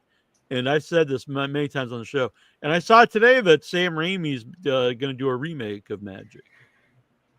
I've never seen Magic. I like it. It's fine. But really, it's just the trailer, I think, is the best part. So, are you scared? No, because he won't redo the trailer. just remake the trailer. That's what he should do. Do you have the trailer now? I can grab it. It's very short and it's not as handy as the raccoon videos. I will say for people out there, since if you post a lot on Facebook like I do, you can go and search your own Facebook for whatever. So I just put in raccoon on my own Facebook and all that stuff popped up. I was wondering. That's fun. Also, if I shouldn't say this part, but if there's shows out there that talk about you, so I'm sort of part of the Dabbleverse, this whole other world, and there's no way I could watch all this stuff because it's like hours and hours a day. So I go and if you have like the thing on YouTube where you can look at the transcript, I'll literally just put in Neil and see if they talked about me. I'm like, they didn't talk about me. Who cares? I'm not watching this 5-hour show. But if Stuttering John, like, he talked about me, oh shit, I got to see what he said about me. Do you ever catch people talking shit? Oh yeah, of course, yeah. Stuttering John, he's been talking about me. Why? And I haven't talked to the guy in like a year. I think he misses you. Yeah, you need. So here's if you want the Stuttering John story, Tara, anyone out there, this is the updated one. I could go way back, but that's back in the day. So I got a text on a DM on X from a friend of Stuttering John's, a mutual friend, and he's like, I think I can get you. Stuttering John had left the internet. He's gone for 8 months. He came back, and so this guy was like, I can get you back on Stuttering John podcast if that's something you would like to do. And I was like, yeah, it'd be fun. The next day, he's like, Stuttering John agreed to have you on the show if you Venmo him $200. And I was like, no, that's okay. Thanks anyway. What? And then the day after that, it was $100 is his final offer. And I was like, no, I'm not paying anyone to go on their podcast. And then he comes on the show and he's like, this nasty Neil guy, this fucking ass, whatever he's called me. He betrayed me, and then he won't pay me to come on the show. So fuck you, nasty Neil. That's so stupid. How silly, huh? It is. But I have met. That's how I met Vagina Wrinkle, is through the Devilverse. So it's not all bad. Just mostly, just 99% bad. Just mostly bad. Yeah. Asking you to come on and then asking you for $200 is actually extremely funny. Then I wonder, is that what he does with everybody? He's like, that's you can pay me hilarious. $200 and you can come on the podcast. It's so funny. You should actually start doing that. Great, you agreed? Now pay this. Like the mob. Yeah. No, you already agreed. You already agreed. Pay this. The contract. Now you got to pay. Just bullying people. So here is Matt. This is the original trailer. Now, this might not scare everybody, but I was a kid and we had a ventriloquist dummy in the house that my brother used to tease me with. And so this trailer used to always really freak me out.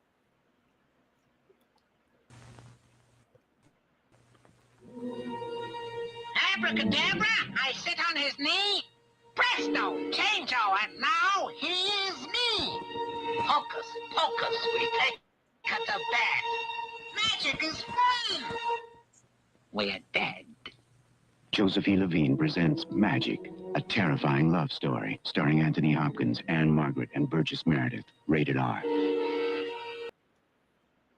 I mean, that's a creepy puppet. So yeah, that scared. Yeah, and just it's effective. 30 seconds long. Just gets to the point. It's pretty cool. I want to see it now. Yeah, it's a good movie. The movie itself's not necessarily scary, but it's a good movie. It's Anthony Hopkins, decades before he's Hannibal Lecter, a young Anthony Hopkins. It's a good movie. That's an interesting movie to remake because it's not a movie. I think that's a better movie to remake because it's not a movie everyone knows. Because you remake something that everyone knows, it's like you've already seen it, and you got to try to live up to the original. You know what I'm saying? What's it about? So he's a ventriloquist, Anthony Hopkins, and he falls in love with this woman, and his dummy is jealous that he's with this woman. So That's cool. is it all in his head? Is he crazy? Is it supernatural? I don't want to spoil the movie. What movie scared you as a child, AJ?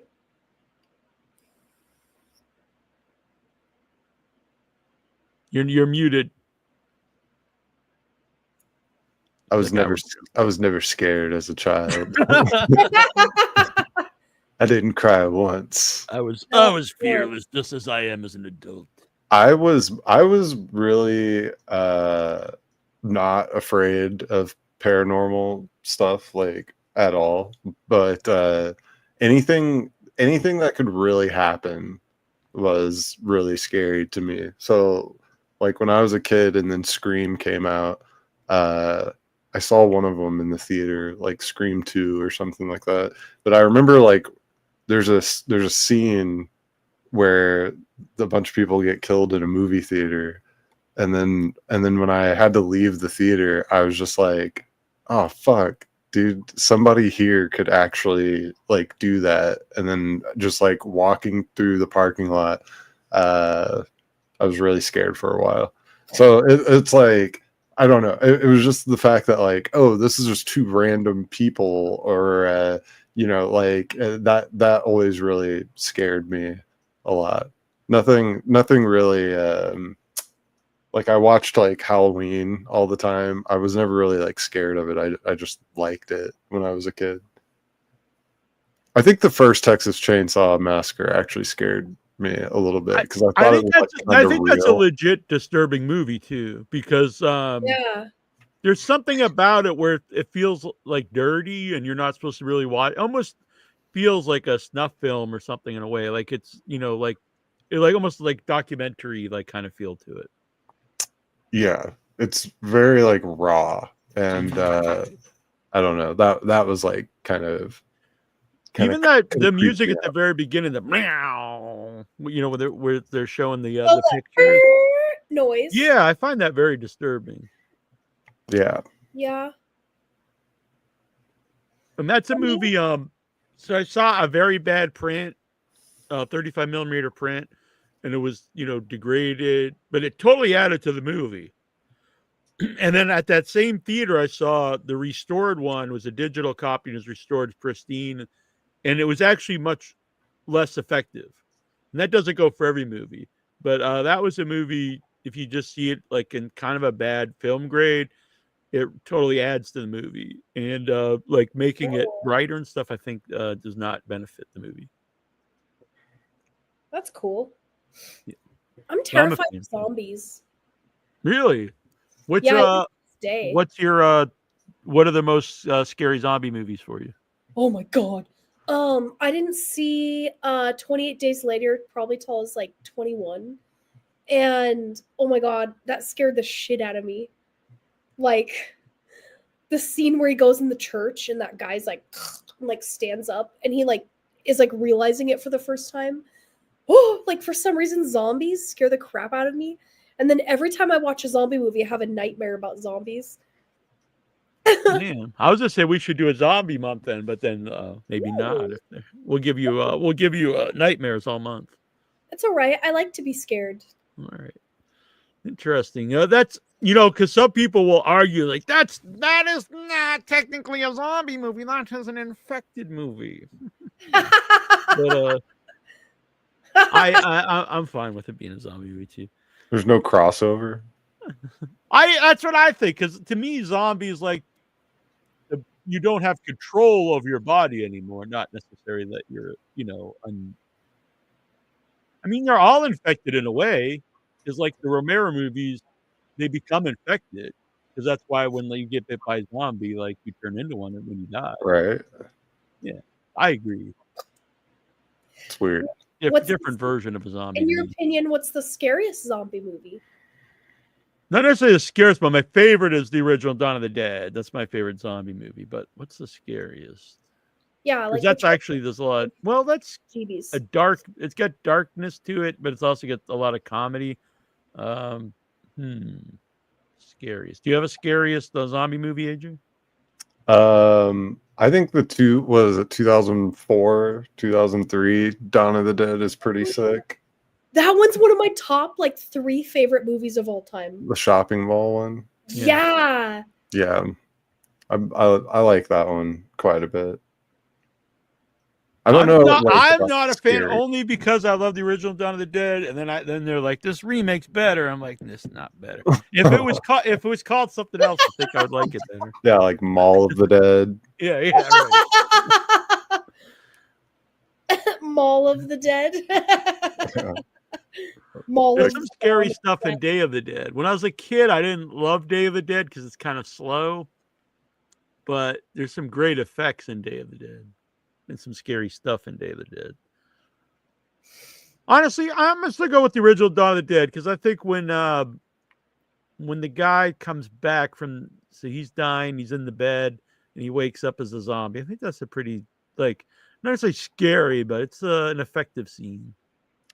I don't get too scared of zombie movies because I think it just triggers this biological part of my stupid man brain to be like, how would I survive this?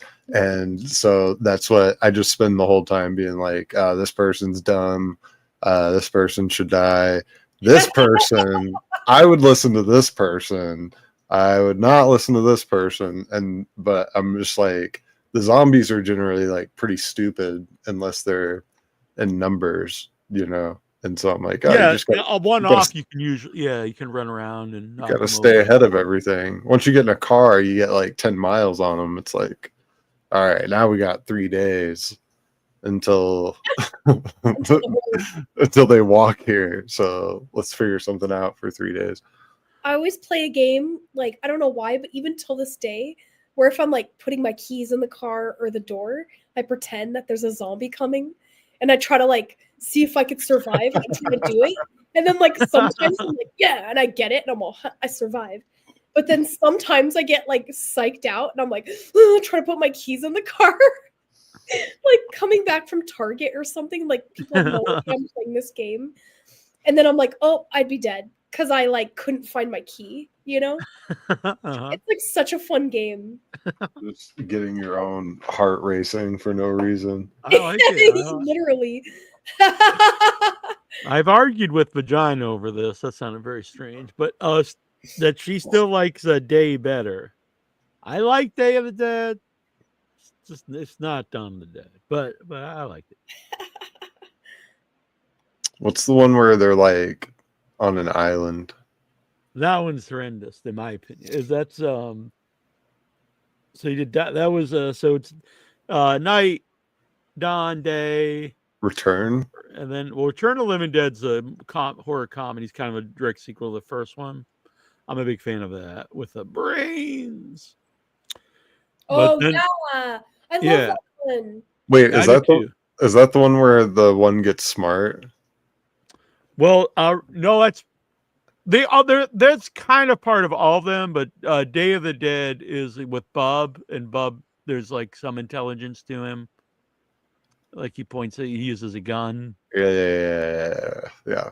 That's one of the best zombies in any of the movies, I think, because he's got a personality.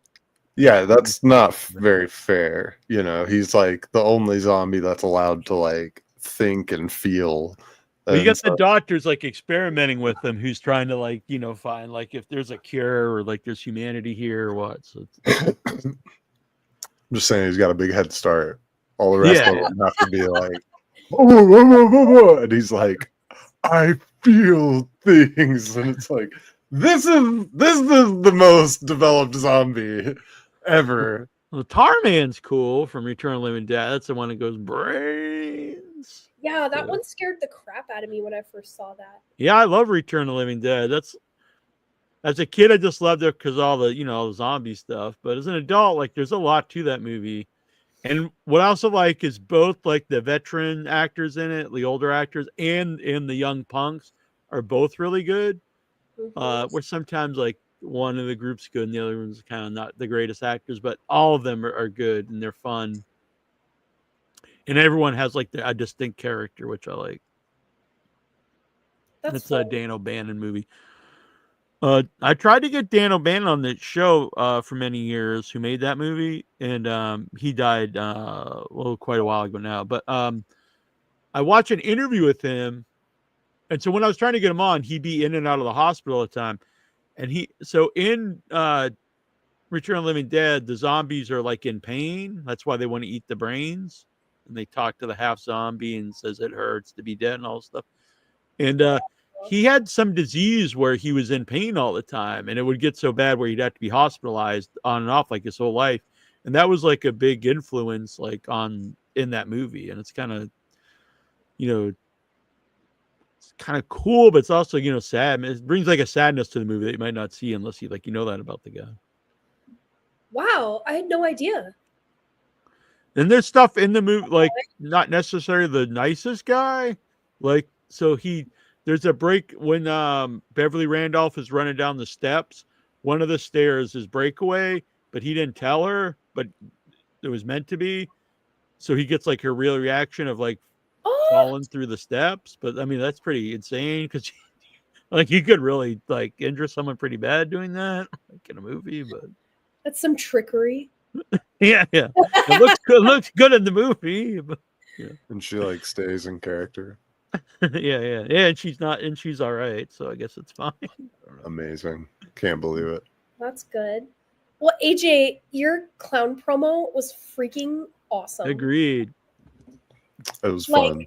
The effects, it was so good. Like, bravo. Thank you.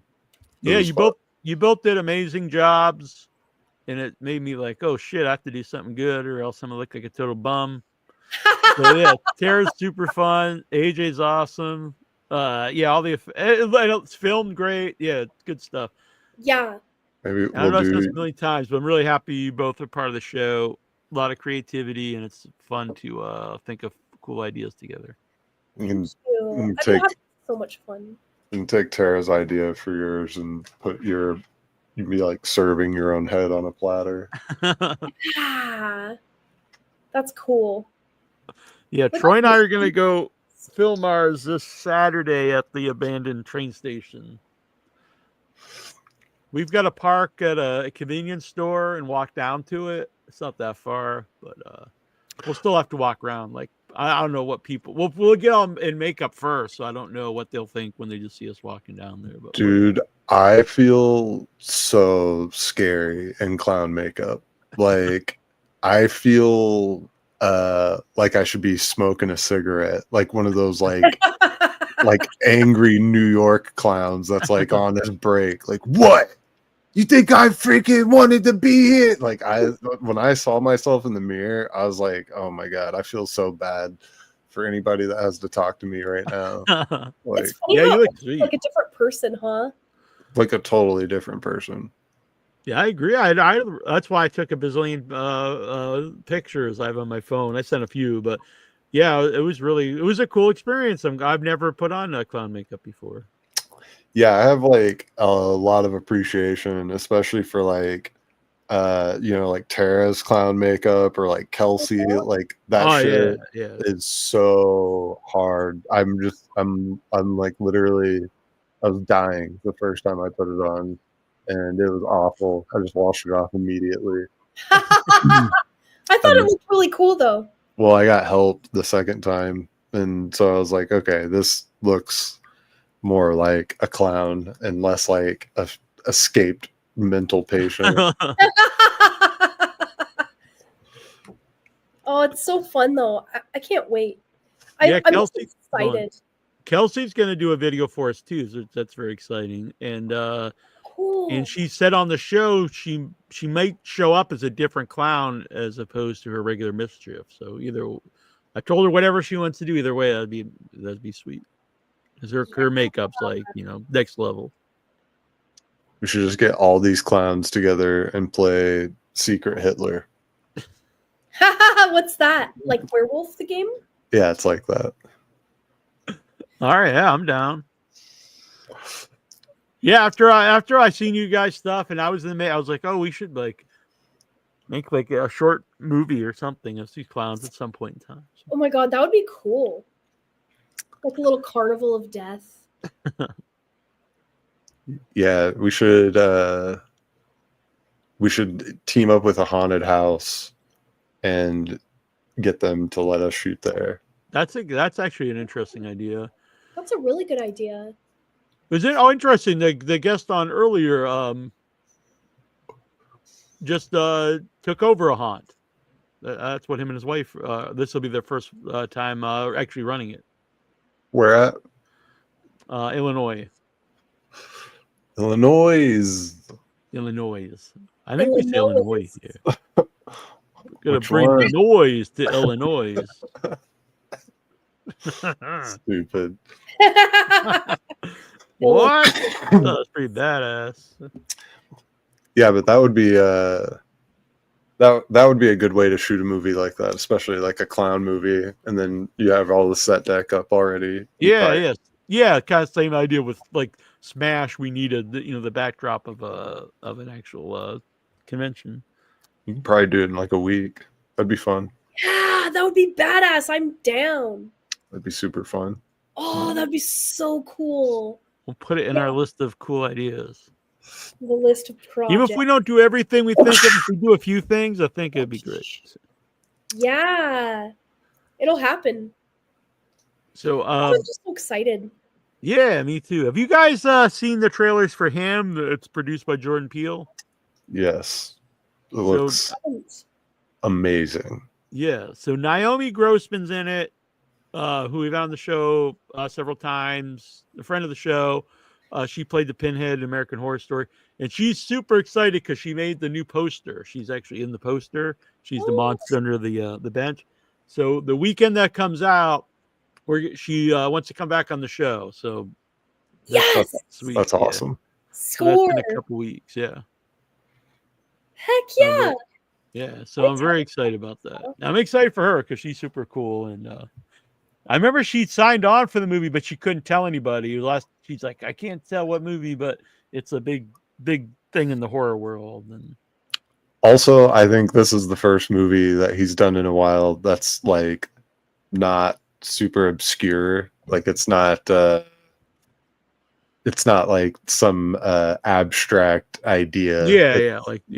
It's like a pretty evergreen topic. And so I saw the trailer and I was just like, oh my god, this looks so sick. Like it just it's such a, for his style to be on that topic, it's a really cool mesh of two things. So I'm excited about that one. yeah, I saw this VW Scott Spiegel has passed away. So rest in peace. He wrote Evil Dead Part 2. Damn. Worked on a lot of stuff. He was like a lot of the Raimi stuff. Passed away today? No, it was a little while ago, but then there was like people were saying he didn't really die. He's still alive, and so I actually had it up on the group, and then I took it down because like it wasn't sure if he really died or not. But it's come out he's actually died. Damn. Rest in peace. And so, are you familiar, AJ, with Blood Harvest, the Tiny Tim horror movie from the 80s? Very strange. Tiny Tim, Tiptoe Through the Tulips. Mm-hmm. So he made this weird horror movie, Blood Harvest, where he plays the killer clown in it. And I was like, because I was thinking of like some different people to get on the show for the clown month. And so anyway, I found the director, Bill Rebane. He's 88. And I was like, he might know. So anyway, he called me up today. I emailed him. He's totally in to come on the show. He's going to be on the show next week. He'll be live on the show next week. And so you talk about Blood Harvest. He's done a bunch of crazy movies. giant spider movie stuff in the 70s. And I was talking to him. He's got a lot of wild stories. Right away when I started talking to him, he's like, because he saw that we had Herschel Gordon Lewis on, and he had made a movie with Herschel Gordon Lewis like in the 60s. And he was like, Herschel, he got ran out of the movie business by the mob in the 70s or something. I was like, really? In Chicago? And I was like, really? And I was like, I never heard. I thought he just left movies because he didn't like them. He's like, no, it's a good story. I'll tell you the story in the show. I was like, all right. So I'm all about this. Damn, the mob, they must have really loved John Hughes. They just let him make all his movies. All right, yeah. They're like, yeah, make anything. But this guy, we're cutting his fucking legs off. What did he do? Made Blood Feast. But so I'm excited. That'll be fun. Blood Harvest, I'm sure it's out there somewhere. But it's, like I said, it's a clown horror movie with Tiny Tim. That's really all you need to know. Very strange. Blood Harvest. Mervo the Clown, Todd says. Yes, Mervo the Clown. Would you guys like to watch some trailers that people have sent in? Yes. All right, Show me. I'm grabbing a drink. Show us the trailer. Right. Trailers are coming. Last it was released by Vinegar Syndrome. Blood Harvest. Okay.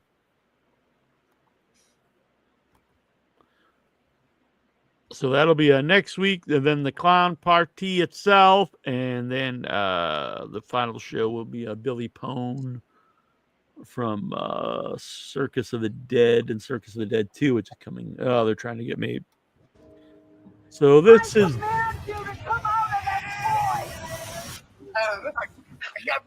Please. Work for the pleasure, evidence, urine, sexuality.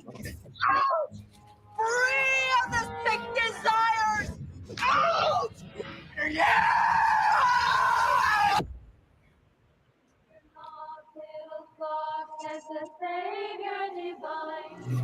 Why did you run away from us, Isaac?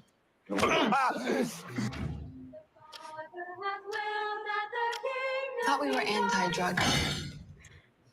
Forgive me. I'm strong breath. I didn't mean to speak out of turn. Stand up. No, I'm sorry. No, I'm. Trouble in paradise.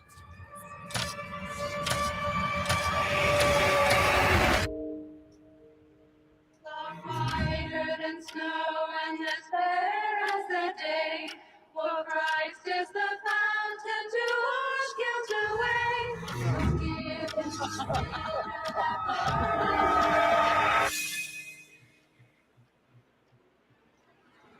Let's play a game, shall we?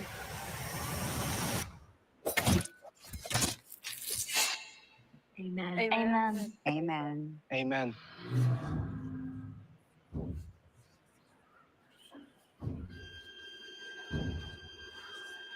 Dirty Boy. That one looks really cool.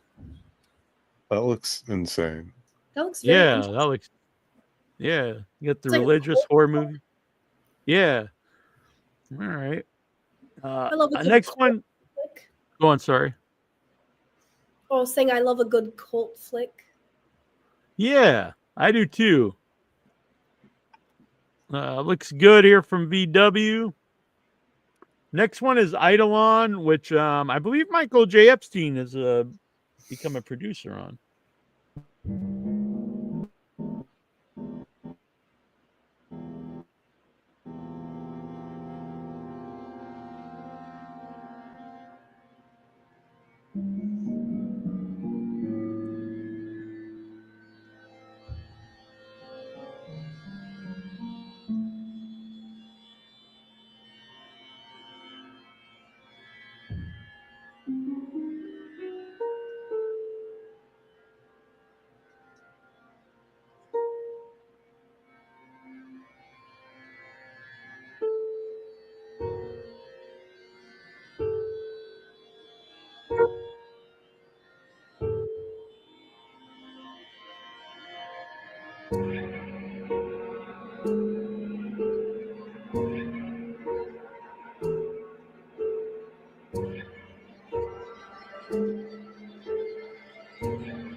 All right. Well, that was a cool trailer. It doesn't give much away here.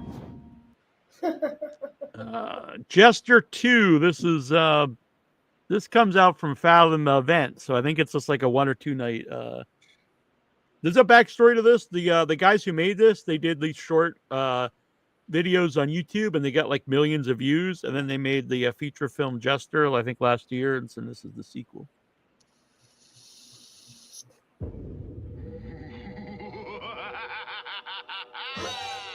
Ladies and gentlemen, boys and girls, I'm your host, DJ Jack, and I'll be your guide through the spine-tingling lineup for you tonight.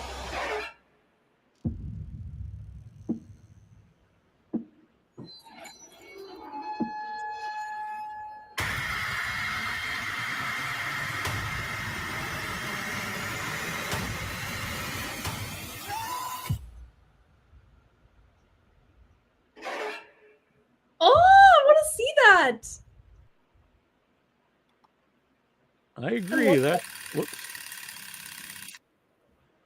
Yeah, that looked really cool. I've What do seen you the think, first one. whoops. I did not want to play that again. Have you You seen saw the the first first one of Jester? Yeah, No. I have. Yeah. it's pretty good. Mm-hmm. And I really had liked the some, trailer.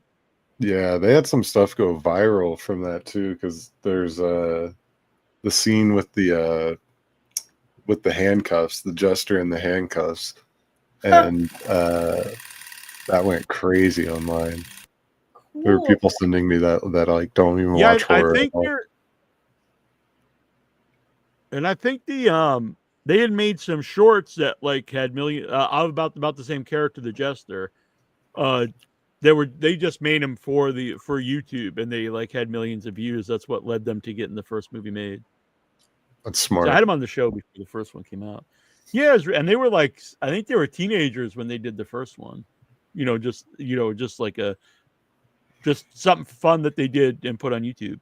There wasn't like a lot of money or anything. That's cool. No, I mean it's really not really much like Terrifier, honestly.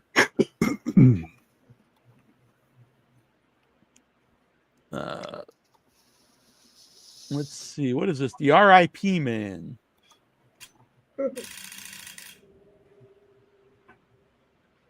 I believe a guy in the Facebook group sent this one in.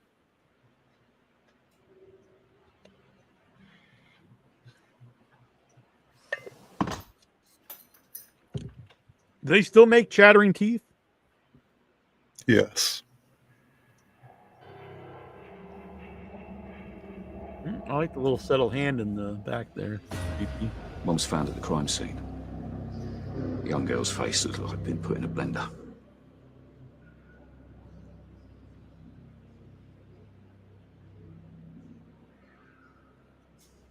Just wish this year would fly by.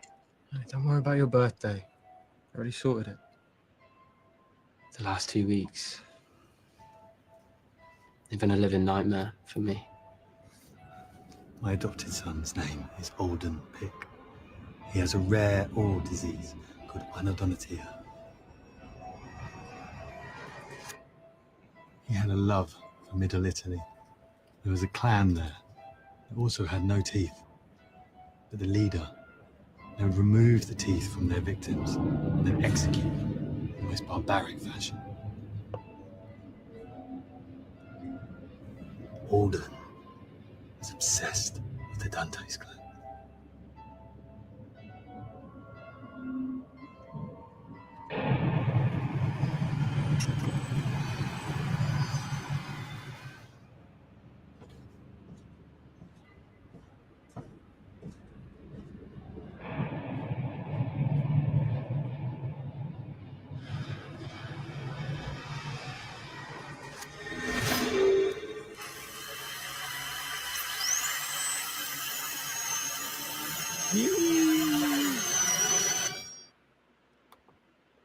That was the R.I.P. Man.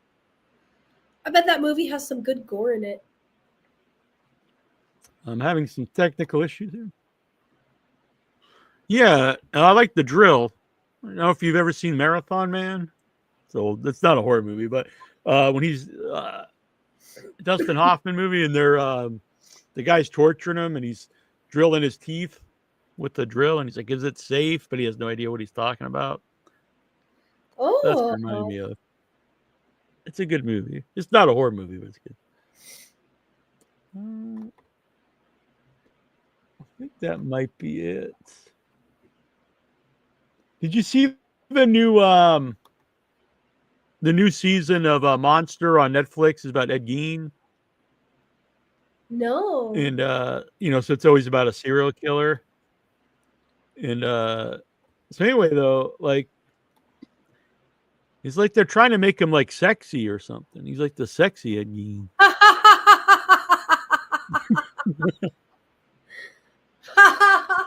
The sexy Gein.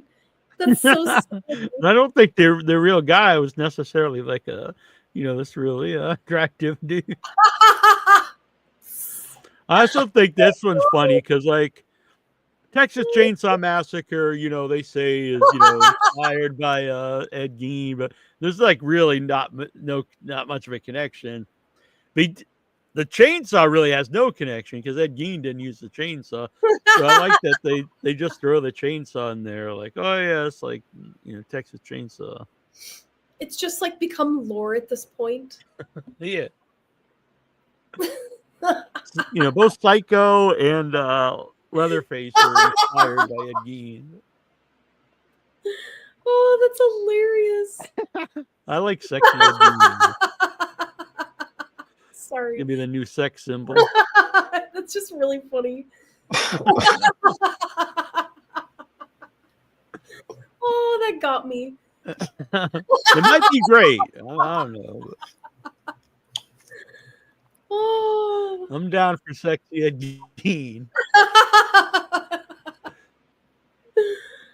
That's very silly. The new did you see 28 Years Later? I know you loved 28 Days Later. Did you see the new one? I did. Were you a fan of the new one? Yeah. Yeah. I was really scared, to be honest. It scared me. They just dropped the new trailer for the second one, Bone Temple. They didn't send it to us, but I have it here if you guys want to watch it. Yes.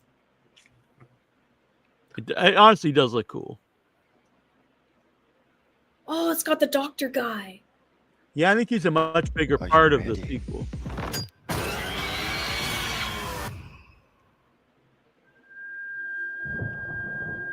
Trying to predict the future is a discouraging and hazardous occupation. In fact, it may not even exist at all. Oh, what is this? I cannot see. Oh, I am deaf. None can excel. Many of the things we take for granted will one day pass away completely. I open the door of heaven and hell. When that time comes, men will no longer communicate.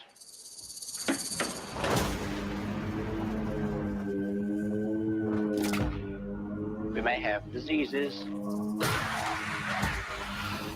and barbarism.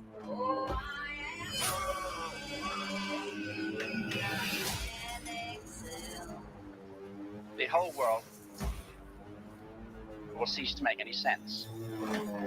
I open the door of heaven and hell. Look at the incredible changes we've experienced and survived.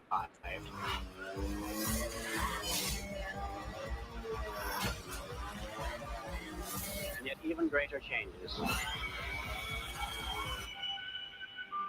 are still to come. Are you ready?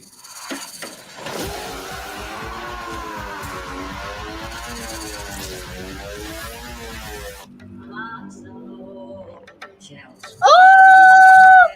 Oh my god, I'm so excited to see that.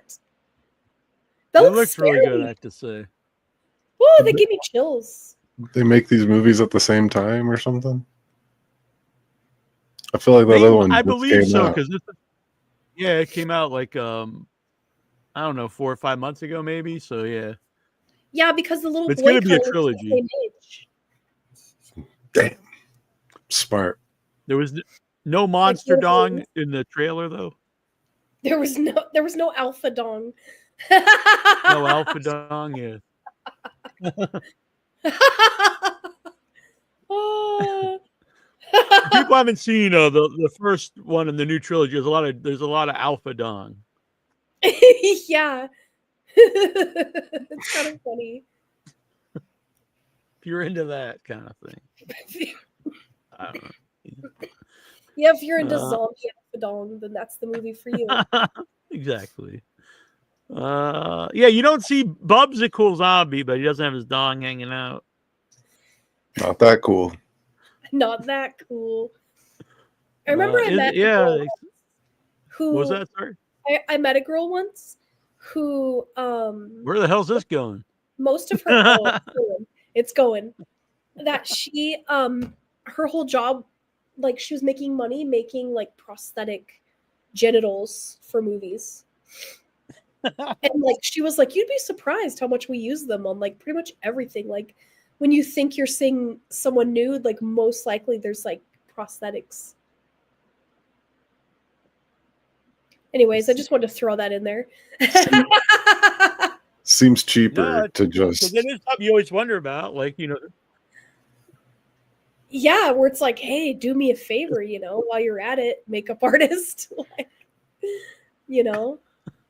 It's crazy. I can't show it here, but there's a picture that I love of Michael St. Michael's on set of The Greasy Strangler, and he's sitting there in like his dressing room with just his robe on, and it's completely open, and he's just sitting there. I think he's got a cigarette, and he's reading the newspaper, and a woman's there putting on the prosthetic dong for the movie, and I think it's just the greatest photo. He's patiently waiting. Yeah, he's just there reading his paper, smoking a cigarette, got his morning coffee, and there's a woman down there like painstakingly putting on it's the fun. dong and the pubes, and you know. Like, one of my favorite episodes was with the girl. I'm so sorry, I can't remember her name, but from what was that movie? Dead Girl? Oh yeah. Yeah, and she was talking about like the prosthetics in that, and how the director just wanted more and more pubes added. Yeah, the That was so merkin. funny. Yeah, Jenny Spain she actually sent me a clay figure of her, and the clay figure itself has a lot of pubes on there. That was cool of her to do that. She seemed like such a lovely person. She's really cool. We could probably get her back on anytime. She's really nice. Yeah, Yeah, I like her a lot. She's I really would love to meet her.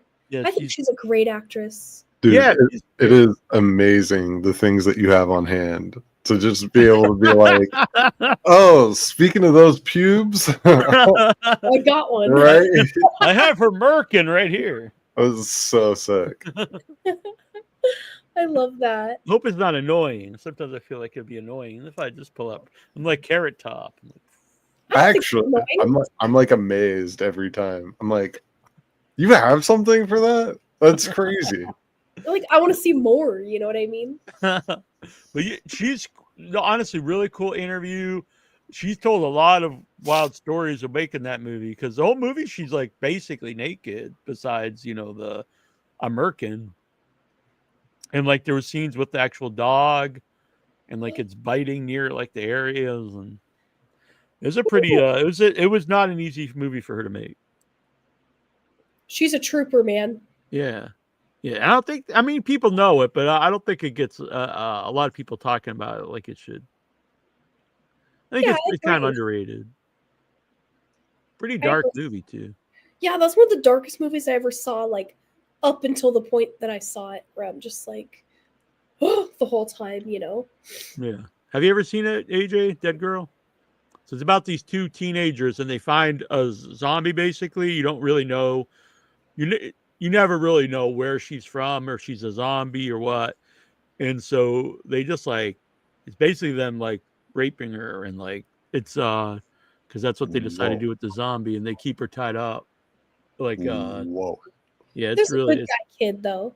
yeah. Well, yeah. The one kid's like really gross and stuff, and then but it's a really good movie. It's very, very dark. It's not like a feel-good movie at all. But she did such a good job. She was so creepy as the zombie. Yeah, and she's a big dog person, so you guys will like her. Aww. Jenny Spain. I love dogs. Yeah, she's actually trying to make her. She's let me grab the name. She's wanting to direct her first movie. Oh, that's cool. Yeah, so hopefully that gets out. There is Evil. Is the name of the movie. And since well, she'll come on and she'll talk about it sometime. But yeah, it's inspired by a real friend of hers who passed away. Oh, I can't wait to see that. Yeah, like I said, she's just a good person. I like her. Yeah, she seems really sweet. So Clown Party 2 weeks from tonight. You folks out there. Cometh. You gotta there's only one rule. You gotta come as a clown. Now you can go all out. Do everything, buy whatever. Or like you could just get some stuff around your house and throw something together, put some ketchup around your lips, mayonnaise in your face, packet. All you need is red lipstick and maybe some eyeliner, and you're good to go. Yeah. So this is my I was gonna say like Elmer's glue or something. That's probably not good to rub over your face. But man, flour, I don't know, but whatever. It's probably not that hard to get some clown makeup. But be creative, have fun, come on the show. We'll post the link up early on. Now, when you come on, we're not gonna. No offense to everybody, but the idea is not to have like 8,000 people on the show. But people are going to come in and out. So there'll be a lot of people on the show. You're going to come on. We're going to spin the wheel. Whatever it lands on, you're going to play a game. Maybe win a prize. We'll have some topics, discussions. It's going to be a really, hopefully it's going to be really, I think it's going to be a really good time. And I'm really looking forward to it. And we want some interaction with the headless people out there. So, and get prepared. Chobot said he's got a mask already. He's going to come on with his clown mask. So. Oh boy, I think excited. Vagina Wrinkle might come on. She better. She's a clown out there. I love that. Oh, it's going to be great. Yeah, it'll be a lot of fun. We got a lot of cool people involved. I think this must have been an earlier comment because I'm just talking about clowns, and then Todd's like, no manscaping. I mean, I'm talking about the paint on this face, of this head, not other heads or nothing. No manscaping. All right. None's allowed. This will not be the OnlyFans edition of the Clown Party. That would be funny. Use promo code Nasty Neil. You can save 10% on mine. That'd be silly. Something I want to ask you guys and everyone out there in the chat. By the way, wherever you're listening, this is going on Kick, Twitch, Stream, Instagram. There's a lot of people on watching on X. Actually, I started streaming on X. But the easiest is if you go to the YouTube page. I can see the comments. I can't see the comments in a lot of the other places, and you can interact with everybody. It's the most fun way to listen to the show. But I appreciate wherever you're watching. But I saw a couple of people like mad about one guy in particular is very mad about horror comedies. He's like, they should be outlawed. Like, they wouldn't see them. And I get if they're just not for you and you don't want to see them. But I don't understand this idea they should be outlawed or whatever. But I personally I can't say every horror comedy do I love, but I think when a horror comedy works, I think comedy and horror really work well together. So what are your guys' opinion on a horror comedy? Just the idea of it. I think that they should be super separated. Like, I don't think that there's like probably a lot of crossover in like the ideology of the two. It's like a horror comedy and what a horror does, I feel like, are two totally completely different things. I think honestly they're the two types of, because you get like you get a similar reaction to both. Like you would overtly laugh or you can overtly so I think they actually really work. I think they actually work well together when they're done right. I do think that the horror in a horror comedy has to work for the horror comedy to be good.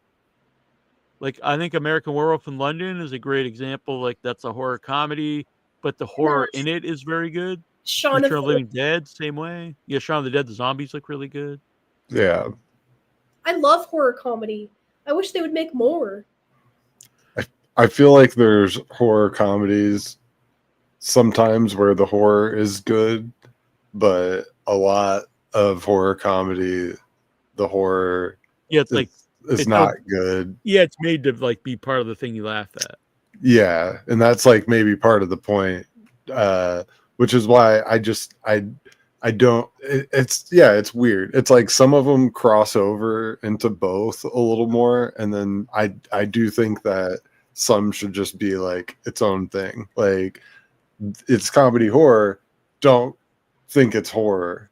I It's see like what you're saying. Okay. It wasn't comedy like horror. I understand what you're saying. Yeah, I get you.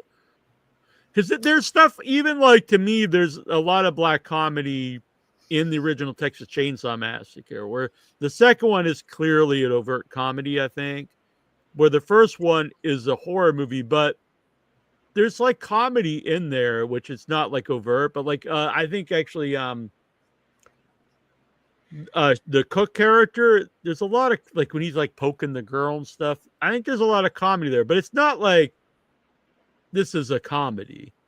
Yeah. You know what I'm saying? Where the second one, it is a horror comedy. And I do think where it gets people mad is if something is like advertised as a horror movie and it's like The Monkey, for example. I thought I really enjoyed it, but it's clearly a comedy more than a horror movie. And it was kind of, I think the ads were more, this is a straight horror film. Yeah. So I could see how that would annoy somebody who thought they were going to go see a horror movie. There's like so many different lanes to horror, and there's some that I think really wants to be taken seriously, like very, very seriously, and then anything that wants to be taken really seriously, probably the stuff that doesn't, they probably think that one like taints the other, just like on a grand scale. But it's kind of a weird thing. This is what I think sucks is when you think you're seeing a horror and then it's actually just a horror comedy. And so like it's like a bait and switch thing sometimes. And sometimes if it's not meant to be taken seriously, I'm like, oh my God, yeah, this is done like super well. Like I'll sit and, watch like Zombiever or something stupid like that.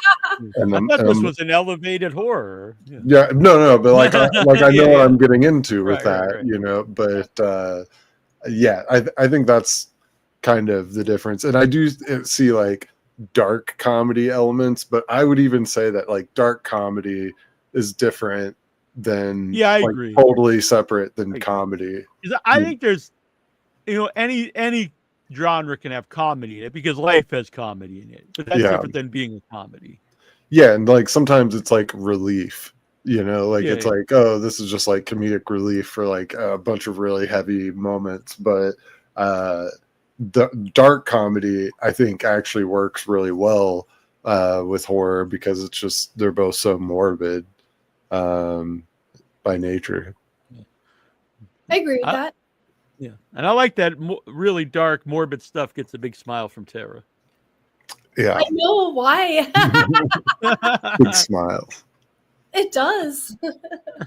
I just like stuff that's like unexpected, where I'm like, oh my God, I can't believe that happened. Like I always laugh at inappropriate times in movies that are supposed to be serious all the time. They're like why do you think that's funny? And I'm like, I thought it was supposed to be. That happens a lot when I go to the theater. Like I'll laugh at stuff that no one else is laughing at. Or I've also been to stuff. This happens a lot when I used to do a lot of the midnight movies, and the crowd will laugh at stuff that's not funny and it's not even meant to be funny. And I think they do it just because it's an older movie, and I'm just like, I don't know. It's kind of odd, I find. But I remember even when I went to see Thanksgiving, which I really like, and I was laughing at all the kills and the crowd. No one and it was a packed audience, and no one laughed. And I was just like, I think this is supposed to be pretty hilarious. Yeah, I did too. I was like, I think it's supposed to be a comedy, isn't it? I don't know.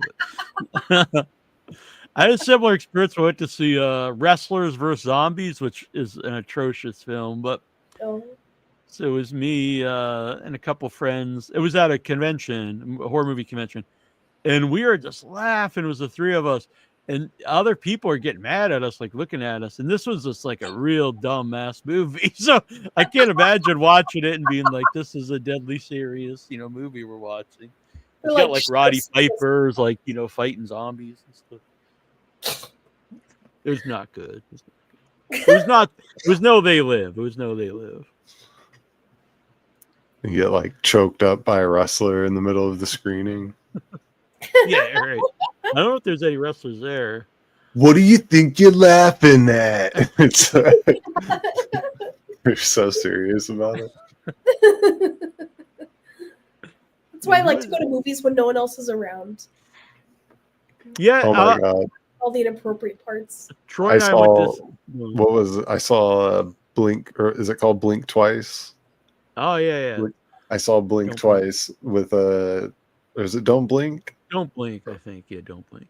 One of the two, yeah. But I saw that with a guy and a girl, and the girl ate a bunch of edibles, and it's just about a bunch of like billionaires raping on an island essentially, and there's so many parts in the beginning of the movie that were like witty, but probably not like funny. Like they were really dark moments. And she would just die laughing, like, oh, ha, ha, in the middle of the theater. And it's like, there's so many people like looking at us. And I'm just like, oh man, this is great. Like, this is I don't know. I think people are like, find it really off-putting, but sometimes unexpected laughter is, it's a great use of free will. You know what I mean? That sounds fun. Yeah, see.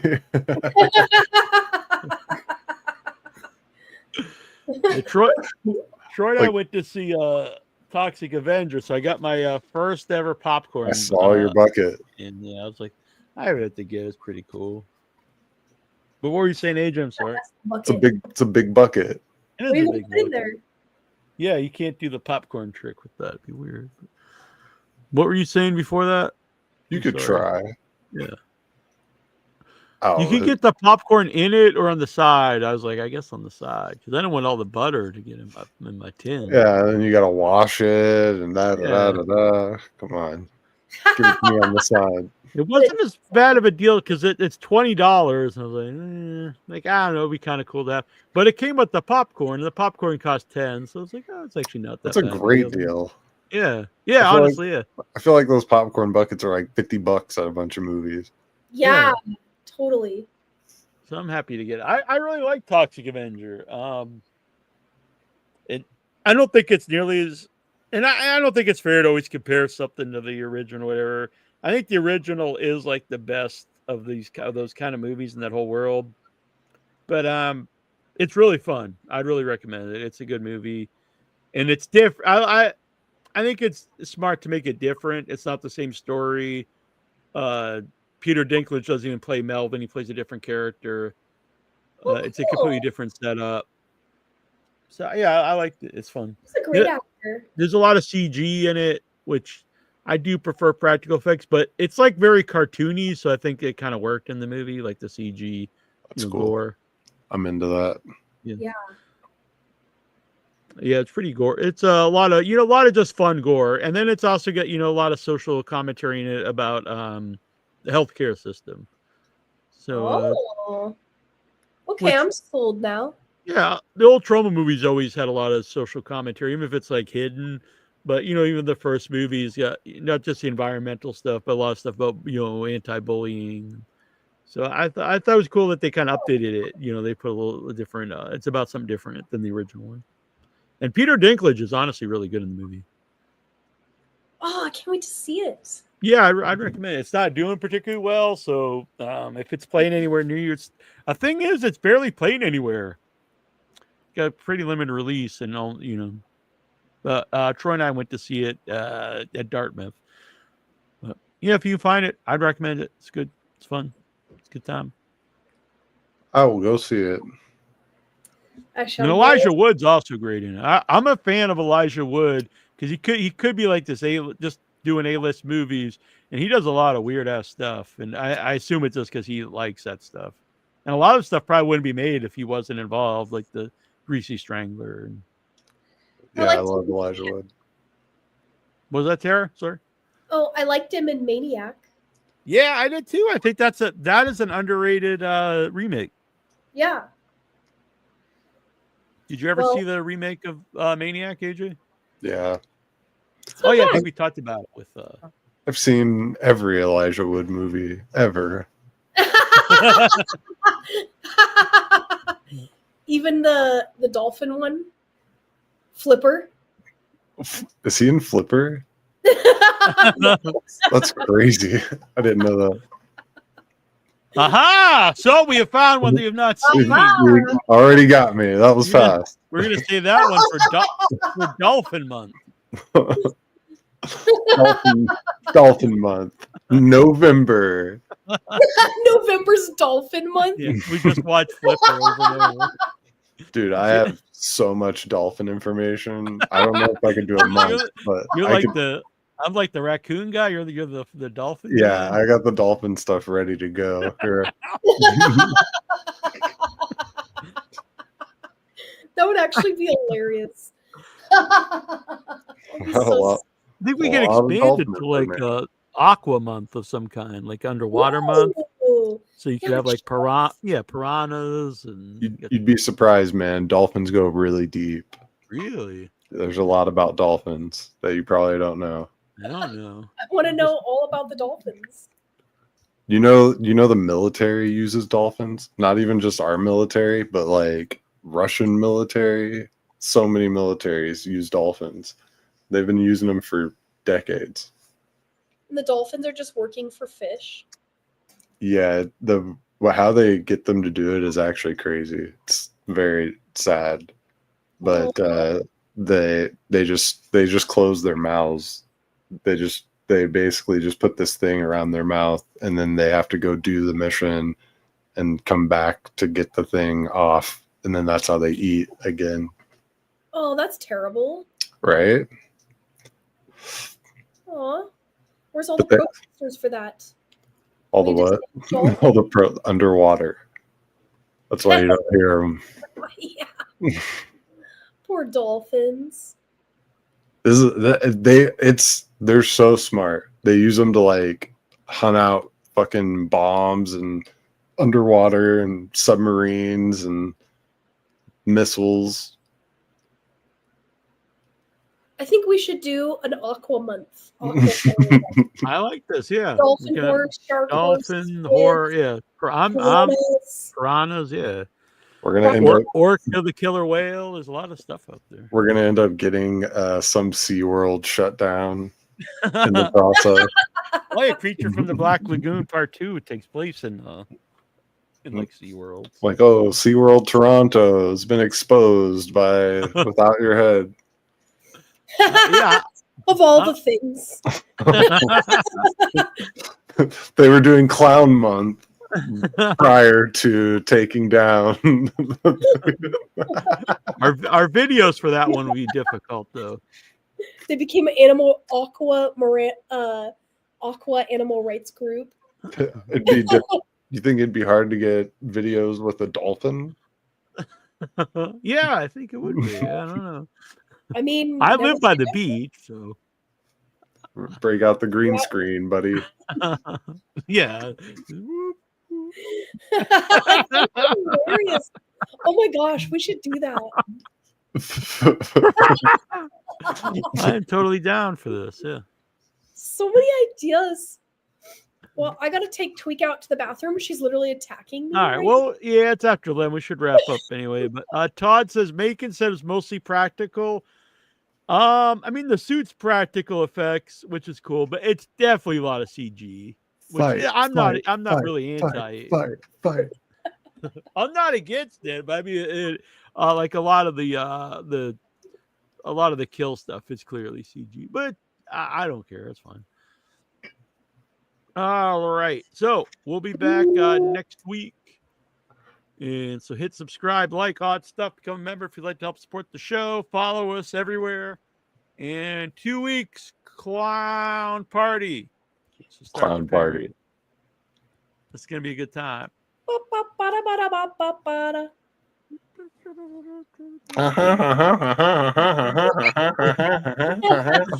I should have. Yeah, we should have worn makeup. Well, no, we don't want to wear makeup every night. It's gonna be a special for the show. Clown party.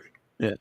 So Troy was out tonight at the Edgar Allan Poe Speakeasy with his girlfriend. I say girl. They've been together for 40 years, but girlfriend, and so that's why he wasn't here tonight.